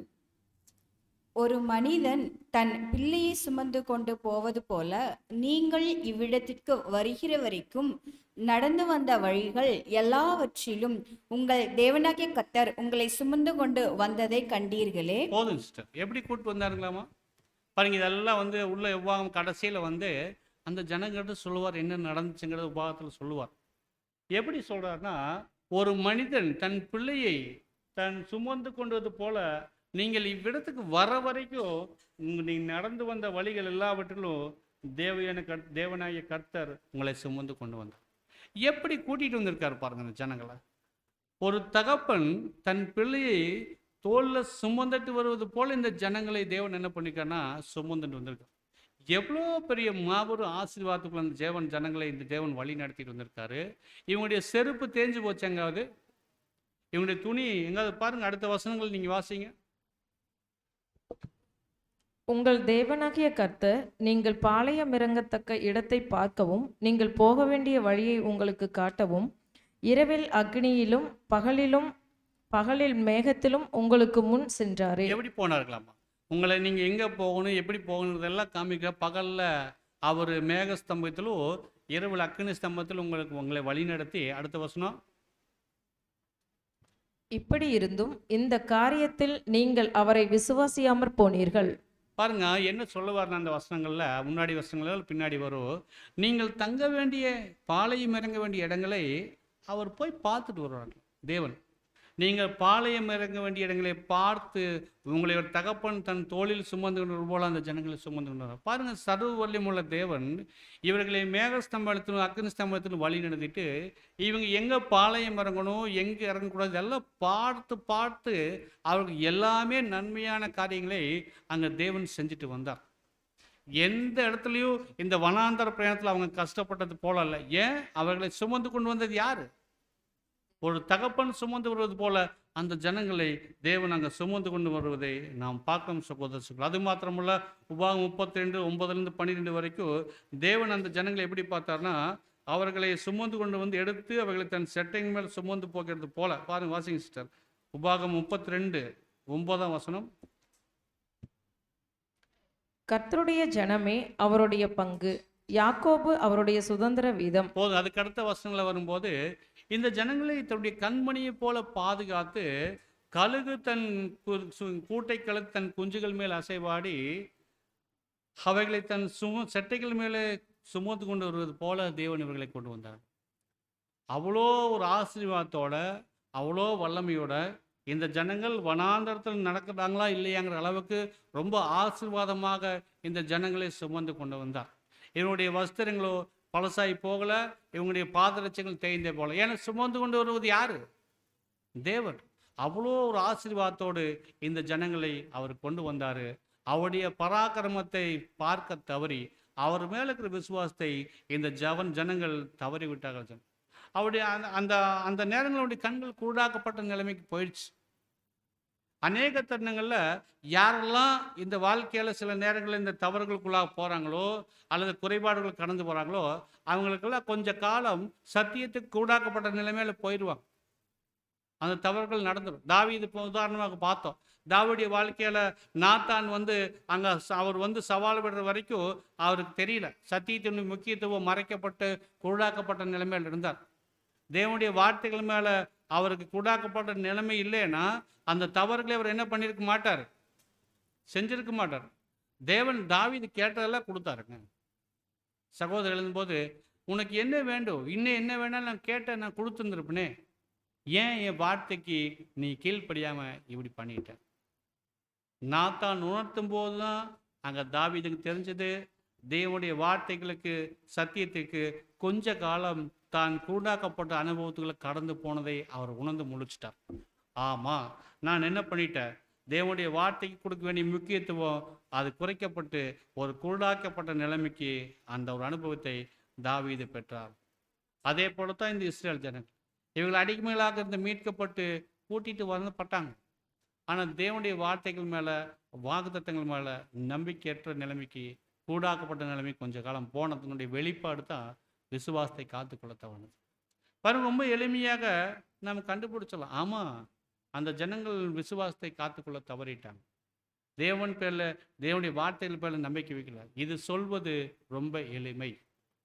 அவர்கள் மேல் இருக்கிற குறைபாடுகள், அவர்களுடைய பலவீனங்களை நாம் பார்த்து அவர்களை நியாயந்திருப்பது நம்முடைய வாழ்க்கைக்கு அது ரொம்ப எளிமையானதாக இருக்கும் சகோதர சகோதரிகளே. ஆனால் அவைகள் நமக்கு எச்சரிப்புகள் என்று உணர்ந்து கொள்ளும் போது தான் அது நம்முடைய வாழ்க்கையில் எவ்விதமாக இருக்க வேண்டும் என்ற முக்கியத்துவத்தை நாம் கற்றுக் கொடுக்கும். நம்முடைய வாழ்க்கையில் இந்த ஜனங்கள் போல ஒருபோதும் சத்தியத்துக்கு கூடாக்கப்பட்ட அனுபவத்தின் நிலைமைக்கு நாம் போய்விடக்கூடாது. அப்படி போயிட்டோம்னா நாம் தவறுகளிலையும் நம்பிக்கையற்ற நிலைமையிலும் அங்கே போய்விடும் என்பதுக்கு இவர்கள் சிறந்த உதாரணங்களாக இருக்கிறாங்க. இந்த இஸ்ரேல் ஜனங்கள் அப்படித்தான் போனாங்க. ஆனால் அந்த இஸ்ரேல் ஜனங்கள் மத்தியிலும் எத்தனை பேர் நல்லா சொன்னாங்க. அந்த வேவு பார்த்தவங்கள 10 பேர் மெஜாரிட்டி சொன்னாங்க. ஆனால் 2 பேர் தான் என்ன பண்ணாங்க, பாசிட்டிவாக சொன்னாங்க. ஆமாம், நம்ம போனால் அந்த தேசத்தை என்ன பண்ணலாம், ஜெயிக்கலாம், தேவன் நமக்கு ஒப்பு கொடுப்பாருன்னு இந்த 2 பேர் தான் சொன்னாங்க. இந்த 2 பேர் சொன்னது அதிகமாக கேட்டாங்களா, இந்த 10 பேர் சொன்னதை கேட்டாங்களா? இந்த 10 பேர் சொன்னதை கேட்டு அவங்க என்ன பண்ணிட்டாங்கன்னா கூக்குரலிட ஆரம்பிச்சிட்டாங்க. மெஜாரிட்டி பாருங்க, 10 பேர் துர்செய்தி சொல்றாங்க, 2 பேர் நல்ல செய்தி சொல்றாங்க. இப்போ இவங்க தங்களோட உயிரை அங்கே போய் இழக்க வேண்டாம்னு சொல்லிட்டு தாங்கள் நல்ல செய்தி சொல்வது போல இவங்க என்ன பண்ணிட்டு இருக்கிறாங்க, நினைச்சிட்டு இருக்காங்க. ஆக்சுவலாக அவங்க சொல்ற துர்செய்தி. இவங்க ஜீவனுக்குரிய வழியை யோசேப்பும் காலேபும் தேர்ந்தெடுத்துக்கிறாங்க. கஷ்டம்தான், போராட்டம் தான். ஆனால் நம்ம என்ன பண்ணலாம், நம்ம கையில் யார் அவங்களை ஒப்பு கொடுப்பா? யார் அவங்களுக்கு கொடுப்பா? தேவன் அவங்களை நமக்கு ஒப்பு கொடுப்பார்னு தேவன் காட்டுகிற வழியை தேர்ந்தெடுத்து இந்த 2 பேர் பாருங்க. மெஜாரிட்டி தவற விட்டுட்டாங்க. ஒரு மைனாரிட்டி, ஒரு சிறு கூட்டம் மட்டும்தான் தேவனுடைய வழி நடத்த தேர்ந்தோம். எதுக்கு சொல்ல வரோம்னா, இது ஆவிக்குரிய இஸ்ரேல் ஜனங்கள் இடத்துல வரும்போது ஜீவனுக்கு போகிற வாசல் எப்படிப்பட்டது? எப்படிப்பட்டது? வழி நெருக்கமும் இடுக்கவுமா இருக்கிறது. அதை கண்டுபிடிக்கிறவங்களே சிலர். கொஞ்சம் பேர் தான் கண்டுபிடிப்பாங்க. அதில் இறுதியில் போய் அடைவது இன்னும் சிலர். பாருங்க, ஜீவனுக்கு போகிற வாசலை கண்டுபிடிக்கிறதா சிலர் மட்டும்தான் கண்டுபிடிக்கும். இந்த 2 பேர் எப்படி தேவனுடைய வழிநடத்தில் இருக்கும், நாம் போய் சுதந்திரத்துக் கொள்வோம்னு சொல்லி சொன்னாங்களோ, நன்மையான காரியத்தை தேர்ந்தெடுத்தாங்க. இவ்விதமாக ஜீவனுடைய வாசல் அந்த காரியங்களை கண்டுபிடிப்பது வெகு சிலர் தான். அருமையான சகோதர சகோதரர், கர்த்தர் இயேசு முதலாம் வருகையில வந்து நின்று ஒரு அழைப்பு கொடுக்குறார். என் பின்னே வாங்க, நான் உங்களை பரலோக ராஜ்யம் சமீபத்திற்குன்னு கூப்பிட்டார், அழைப்பு கொடுத்தார். எல்லாத்தையும் விட்டு என்ன பண்ணாங்க, கொஞ்சம் சீசர்கள் என்ன பண்ணாங்க, எல்லாம் விட்டுட்டு கர்த்தர் இயேசு பக்கம் வந்தாங்க. ஆனால் இறுதி வரைக்கும் கர்த்தர் இயேசு பேர்ல முழு விசுவாசம் வச்சு கூடையே போனாங்களா? கூடையே போனாங்களா இல்லை அங்கங்கே தவற விட்டாங்க? பாருங்க, இந்த இஸ்ரேல் ஜனங்கள் எப்படி ஆரம்பத்தில் வந்தாங்களோ முழுமையாக அந்த நம்பிக்கை காத்துக்கொள்ள தவறிட்டாங்க. கர்த்தர் இயேசு வந்து எப்படி அவங்க அரைகுறை மனதோடு தான் பின்பற்றினாங்களோ, இந்த ஜனங்களும் அவங்க பக்கம் வர வரைக்கும் வந்தாங்க. ஆனால் என்ன பண்ண வாய்ப்பு விட்டுட்டாங்க. இங்கே கர்த்தர் இயேசுடைய அழைப்பை கேட்டு சீசர்கள் வந்தாங்க, கர்த்தரை பின்பற்றி வந்தாங்க, கர்த்தர் கூடயே இருந்தாங்க. ஆனால் வரும்போதே சில நேரங்கள் என்ன கேட்பாங்க, அப்பப்போ எங்களுக்கு நாங்கள் எல்லாத்தையும் விட்டுட்டு எங்களுக்கு என்ன நீங்கள் தருவீங்க? பாருங்க, அது மாத்திரம் இல்லை, இப்போவா ராஜ்யத்தை நீங்கள் திரும்ப ஒரு எதிர்பார்ப்பு கர்த்தர் மேலே வைக்கிறாங்க. முழுதை விட்டுட்டு வந்தேன்னு சொல்றாங்க. ஆனால் இன்னும் முழு விசுவாசம் அவருக்குள்ள என்ன ஆகலை, வளரல. கர்த்தர் இயேசு மறிச்சு போயிட்டாரு அப்படின்னோடனே என்ன பண்ணிட்டாங்க, மறுபடியும் மூட்டை முடிச்சுல எடுத்துட்டு எங்கே போயிட்டாங்க, பழைய வாழ்க்கைக்கு திரும்பி போயிட்டாங்க. பாருங்க, இன்னும் முழு மனசு அவங்களால என்ன பண்ண முடியல, அவங்களால செய்ய முடியல. தேவனுடைய ஆவி வரை வரைக்கும் அவங்களால என்ன பண்ணணும், தெளிவான முடிவுகள் எடுக்க முடியல. பாருங்க, ஒரு அரைகுறை மனதோடு தான் அந்த சீசர்கள் கூட அங்கே இருந்தார்கள் என்பதை நம்ம பார்க்குறோம். எப்படி அந்த ஜனங்க அந்த 10 பேர் சொன்னதை கேட்டு எங்களை கலங்க பண்ணிக்கலன்னு சொல்லி முறுமுறுக்க ஆரம்பித்தாங்க. முழு மனசு அவங்க இடத்துல இல்லை, அரைகுறை மனசு தான் அவங்க இருந்தாங்க. அது போல் இன்னைக்கு சீசர்களாக அவங்க வந்தவங்களுக்கு கூட என்ன பண்ணிட்டாங்கன்னா, அவர் முழு மனசாக அங்கே இல்லை. அப்படின்னா இதை எதுக்கு அடையாளப்படுத்தலான்னா, இன்னைக்கு லவோதியா சபையுடைய காலகட்டங்களில் விசுவாசம் வச்சு அர்ப்பணிப்புக்குள்ள வந்த அநேக ஜனங்கள் எல்லாருமே வாக்குத்தத்தம் பண்ணப்பட்ட பரிசை பெற்றுக்கொள்கிறாங்களா, முடியுமா, பெற்றுக்கொள்கிறாங்களா இல்லைங்க? அவ்வளோ பேர்னால என்ன பண்ண முடியறதில்ல.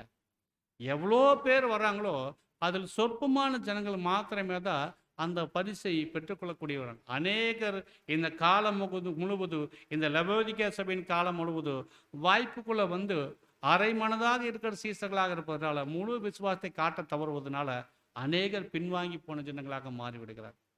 ஏதோ ஒரு சிலர் மட்டும்தான் முழு இருதயத்தில் விசுவாசம் வைத்து அந்த ஆசீர்வாதத்தை பெற்றுக்கொள்ளக்கூடிய ஜனங்களாக இருக்கிறாங்கன்னு பார்க்கணும். அப்போ நமக்கு வாக்குத்தத்தம் பண்ணப்பட்ட பரிசை நாம் உரிமை கோரி பெற்றுக்கொள்ளணும்னா விசுவாசமும் கீழ்ப்படுதலும் இல்லாமல் அந்த பரிசை நாம் உரிமை கோர முடியாது. அரை மனதோடவோ அல்லது விசுவாச குறைச்சலோடவோ அல்லது சந்தேகத்தோடவோ தேவன் எங்களுக்கு அந்த பரிசை தருவார் என்று உரிமையாக நம்ம என்ன பண்ண முடியும், உறுதியாக நம்ம சொல்ல முடியாது. நாம் உறுதியாக கேட்கணும்னா விசுவாசம் மற்றும் கீழ்ப்படுதலுக்கு வழி இல்லாமல் வேறு எந்த வழியிலையும் அந்த பரிசை நாம் உரிமை கோரி பெற்றுக்கொள்ள முடியாது சகோதரர்கள். அந்த வகையில் தான் யோசுவாவும் காலாப்பும் விசுவாசத்தோடும் கீழ்ப்படுதலோடும் அவங்க முழு மனசோட முழு விசுவாசத்தோட அவங்க போனாங்க, அந்த தேசத்தை சுதந்திரத்தை கொண்டாங்க. மற்ற ஜாதியார் சந்தேகப்பட்டாங்க, அவங்களால பெற்றுக்கொள்ள முடியல.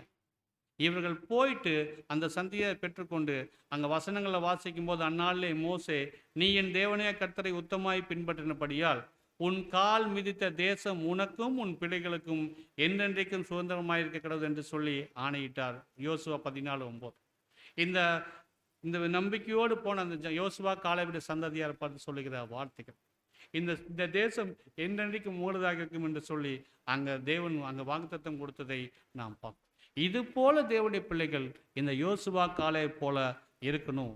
இவர்களுடைய வழி வருகிறவர்களுக்கு தான் இந்த உத்தரவாதத்தை, இந்த வாக்குத்தத்தின் ஆசீர்வாதத்தை பெற்றுக்கொள்ளக்கூடிய உரிமை இவர்களுக்கு அங்கே இருக்கும். என்றென்றைக்கும் நீங்கள் வாக்குத்தத்தம் பண்ணப்பட்ட ஆசீர்வாதத்தை பெற்றுக்கொள்வீர்கள் என்று சொல்கிறார். இந்த வழியில், இந்த ஒரு விசுவாசத்தின் வழியில தான் நாம் காலே மற்றும் இந்த யோசுவா போல இந்த விசுவாசத்தின் வழியில் எத்தனை பேர் வந்துருக்கு. அவங்களுடைய அந்த நம்பிக்கையின் பாதரட்சி, அதே பாதரட்சி இன்னைக்கு நமக்கு பொருத்தமானதாக இருக்கிறதா என்பதை நாம் பார்க்கணும். இந்த 10 வேவுக்காரர் பார்த்த பார்வை வேற, அந்த தேசத்தை இந்த 2 வேவுக்காரர் பார்த்த பார்வை வேற. இவருடைய பார்வைக்கும் அங்கே வித்தியாசம் இருந்தது சகோதர சகோதரர்கள். அந்த தேசத்தில் ஏனாக்கி இருந்தாங்க, அவங்க திராட்சதர்களாக இருந்தாங்க, ரொம்ப எளிமையாக இவங்களை ஜெயம் பெற்றுருவாங்க. அப்படி இந்த 10 கோத்திரம் பயந்துட்டாங்க, 10 வேவுக்காரர்கள் பயந்துட்டாங்க. ஆனால் இந்த 2 பேர் என்ன பண்ணாங்கன்னா, இந்த தேசத்தை நமக்கு தேவன் தருவார் என்கிற நம்பிக்கை விசுவாசம் வச்சாங்க. ஏன் அப்படின்னா, இவங்களுக்கு முன்னாடியே யார் போயிட்டா தெரியுங்களாங்க. இவங்களுக்கு முன்னாடியே, இவங்க வேவுக்காரராக போறதுக்கு முன்னாடியே தேவன் அங்கே வேவுக்காரரால் போயிட்டார். இவங்களுக்கு இந்த தேசத்தை சுதந்திரத்துக்கு கொடுப்பதற்காக தேவன் முன்னாடி போயிட்டார் என்பதை இந்த 2 பேர் விசுவாச கண்கள்னால பார்த்தார். எப்பேற்பட்ட பராக்கிரமசாலிகளாக இருந்தாலும் அங்கே ஏற்கனவே யார் போயிட்டா, தேவன் போயிட்டார் என்பதை புரிஞ்சுட்டாங்க. அவர் அங்கே போய் வசனங்களில் இந்த அதிகாரங்கள் நீங்கள் வாசிக்கும் போது, இந்த எதிரி தேசங்களுக்குள்ள இந்த இவங்க வேவு பார்க்க போன தேசங்களுக்கு போகும்போது வசனத்தில், நீங்கள் தைரியமாக போங்க, அவர்களை காத்து கொண்டிருந்த நிழல் விலகி விட்டதுன்ற. அப்படின்னா அவங்களை ஏதோ ஒரு சக்தி காத்து கொண்டு இருக்குது. இப்போ தேவனுடைய வல்லமை போனது அது என்ன ஆயிடுச்சு அப்படின்னு என்ன அர்த்தம்? நீங்கள் ரொம்ப எளிமையாக அவங்களை மேற்கொள்ளலாம். ஏன்னா தேவன் உங்களுக்காக உதவி செய்து உங்களுக்காக யுத்தம் செய்வார்ன்ற நம்பிக்கை இந்த 2 பேர் இடத்துல இருந்துச்சு. அதன் தேவன் பேரில் விசுவாசம் வச்சாங்க. அந்த உறுதியோடு அந்த தேசத்துக்குள் காலடி எடுத்து வச்சாங்க. அந்த ஆசீர்வாதத்தை பெற்றுக்கணும். இதே உறுதி தான் நம்மளும் இருக்கணும். நம்முடைய எதிரி எப்பேற்பட்டவராக இருந்துட்டாரோ, தேவன் நமக்காக யுத்தம் பண்ணுவார் என்ற நம்பிக்கை இருந்துச்சுன்னா, நம்மளும் அதே நம்பிக்கையோடு காலடி எடுத்து வைக்கணும் சகோதர. ஏன்னா நம்முடைய வாழ்க்கையை டிசைன் பண்ணது யார் தான்? பிதாவாகிய தேவன் தான். நமக்கு எது வேணும், எது வேண்டாம், எது செய்யணும், எது செய்யக்கூடாதுன்னு தேவனுக்கு தெரியும். அப்போது நம்முடைய வாழ்க்கையை திட்டமிட்டவர் நம்ம சோதனைகள் மத்தியில் வழி நடத்துவாரா மாட்டாருங்களா? கண்டிப்பாக நம்மை வழி நடத்துவார் என்பதை நம்ம உறுதியோடு நம்பிக்கை வைக்கக்கூடிய ஜனங்களாக. சோதனைகளை ஜெயிக்க வைப்பார், அனுபவங்களை கடந்து போக செய்வார். ஏன்னா கர்த்தர் இயேசுவை கொண்டு தேவன் நம்முடைய வாழ்க்கையில் ஒவ்வொரு நொடியும் நம்மை வழி நடத்திட்டு வரோம். நம்ம தான் அநேக தருணங்களில் மறந்து போயிட்டு விசுவாச குறைச்சலுக்குள்ள போயிடும். நம்முடைய வாழ்க்கையில் நடக்கிற எல்லா காரியங்களும் நம்முடைய நன்மைக்கு தான் நடக்குது என்பதை யார் ஒருவர் உணர்ந்து கொண்டிருக்கிறாங்களோ, அவங்க தேவன் பேரில் இன்னும் அதிக விசுவாசமும் வைராக்கியம் உள்ளவர்களாக இந்த யோசுவா காலையை போல ஆசீர்வாதத்துக்குள்ள அவர்கள் பிரவேசிப்பார்கள் என்பதை நாம் பார்க்கணும். இப்போ யோசுவா காலை சொல்லும்போது அவங்க போயிட்டு அந்த 10 பேர்த்தையோடு மற்றவங்களையும் கன்வின்ஸ் எப்படி பண்ணாங்க?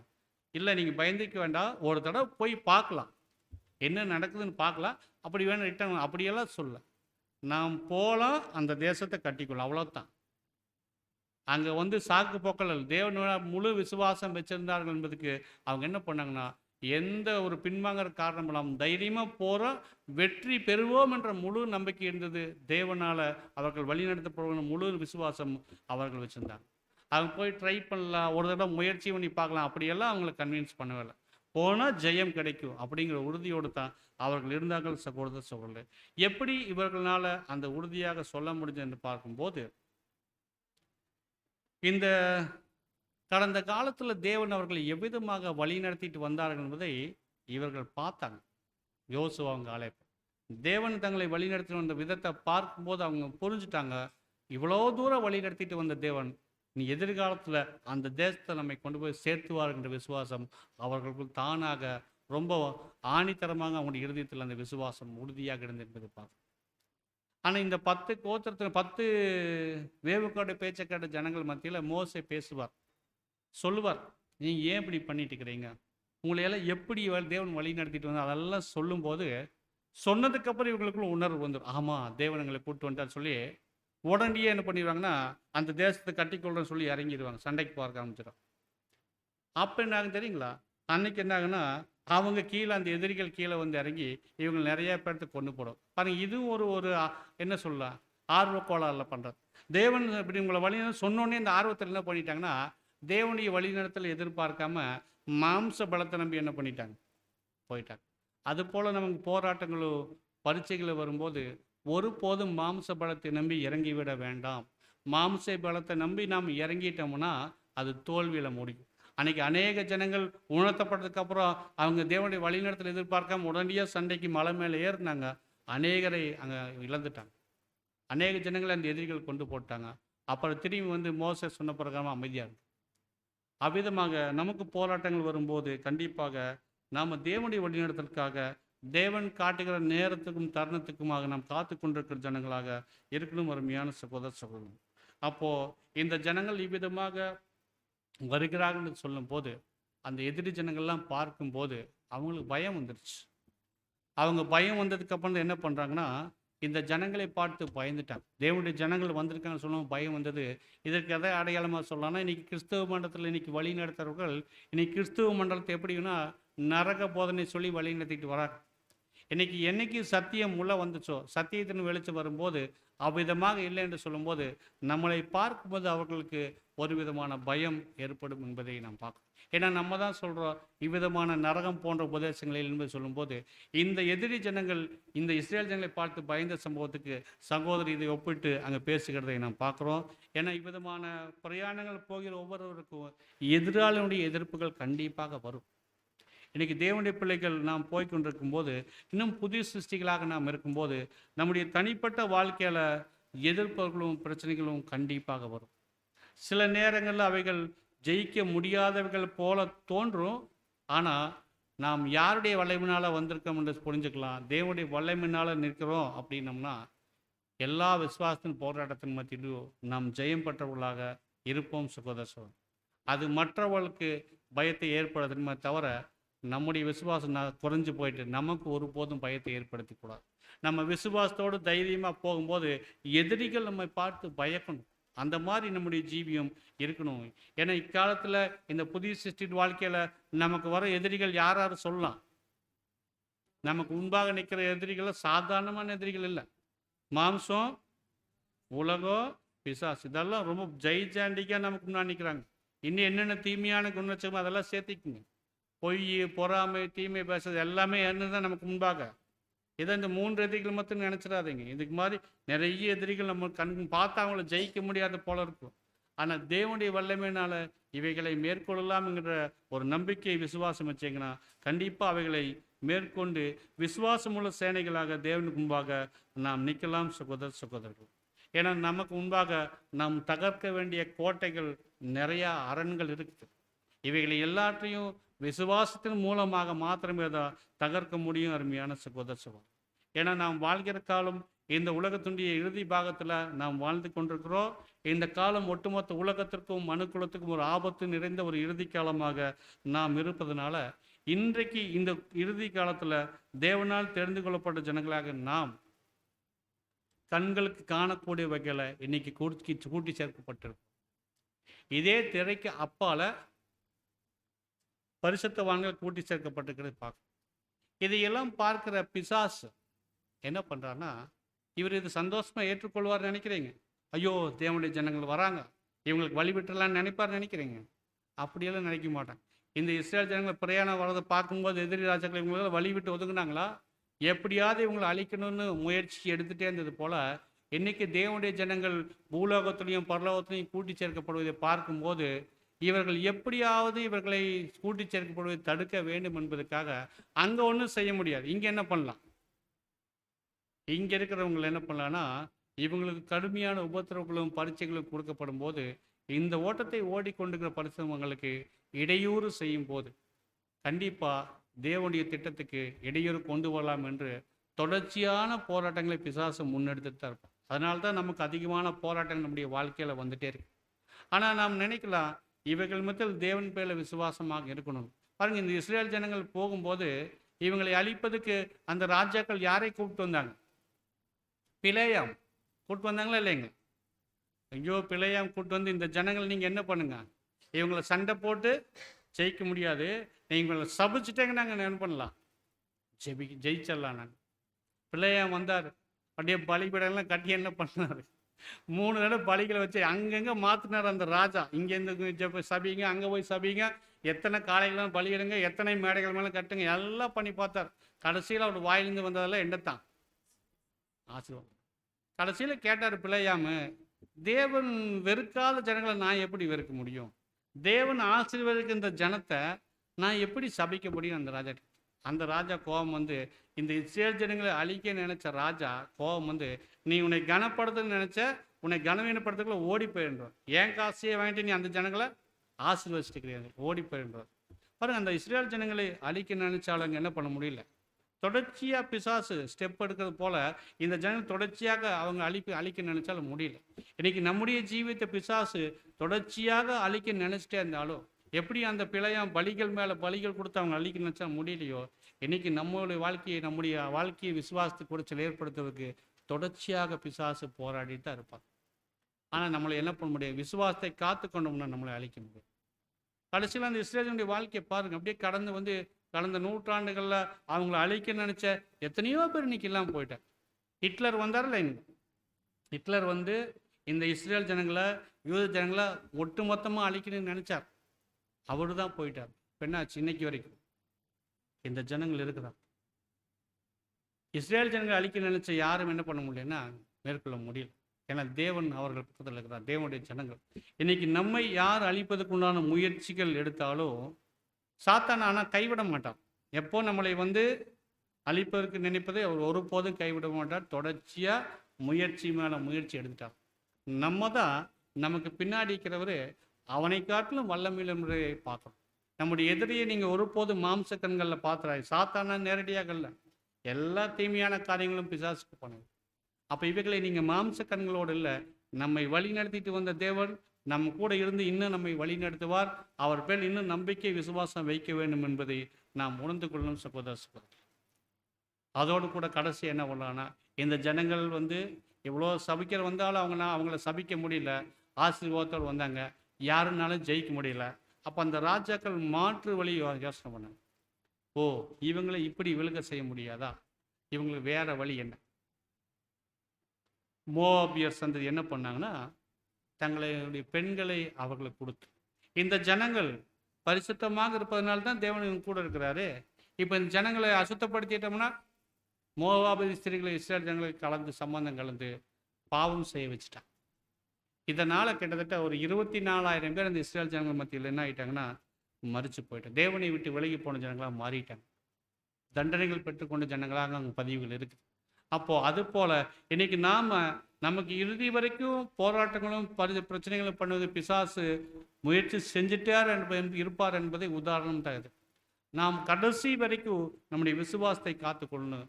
நம்ம ஒரு வழியில் தோற்கடிக்க முடியலையா, நம்முடைய பலவீனம் வேறங்க இருக்கு, அதை தேடி கண்டுபிடிச்சு அதன் வழியாக அவர் முயற்சி செய்வார் என்பதை பார்க்கணும். நம்ம எல்லா தருணங்களிலும் எல்லா நேரங்களிலும் உண்மையுள்ள விசுவாசமுள்ள ஒரு கர்த்தரின் போர் வீரர்களாக நாம் இருக்கணும்.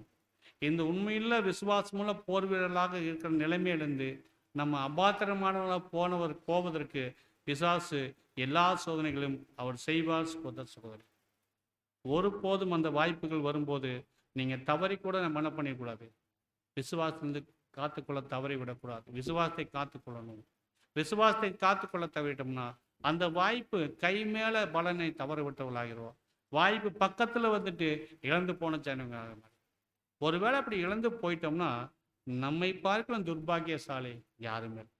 அதுக்கு தான் இந்த பழைய ஏற்பாட்டின் கதாபாத்திரங்கள் நமக்கு அவைகள் முன்னடையாளங்களாக வைக்கப்பட்டிருக்கிறதை பார்க்கும். இவைகள் எச்சரிப்புக்காக வைக்கப்பட்டிருக்கிறதை பார்க்கும். ஒருவேளை இழந்து போயிட்டு அதுக்கப்புறம் கண்ணீர் சிந்தி அழுதா கிடைக்குமா?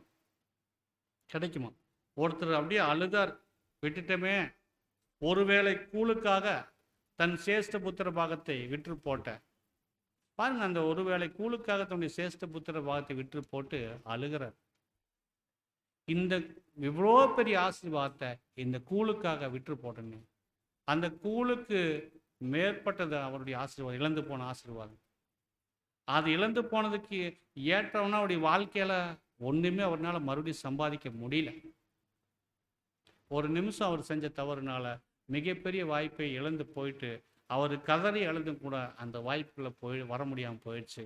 இன்றைக்கு தேவனுடைய பிள்ளைகள் நம்முடைய ஓட்டம் ஆரம்பம் முதற்கொண்டு இறுதி வரைக்கும் நம்முடைய விசுவாசத்தை காத்து தேவன் பேரில் நம்பிக்கையுள்ளவர்களாக இருக்கணும்.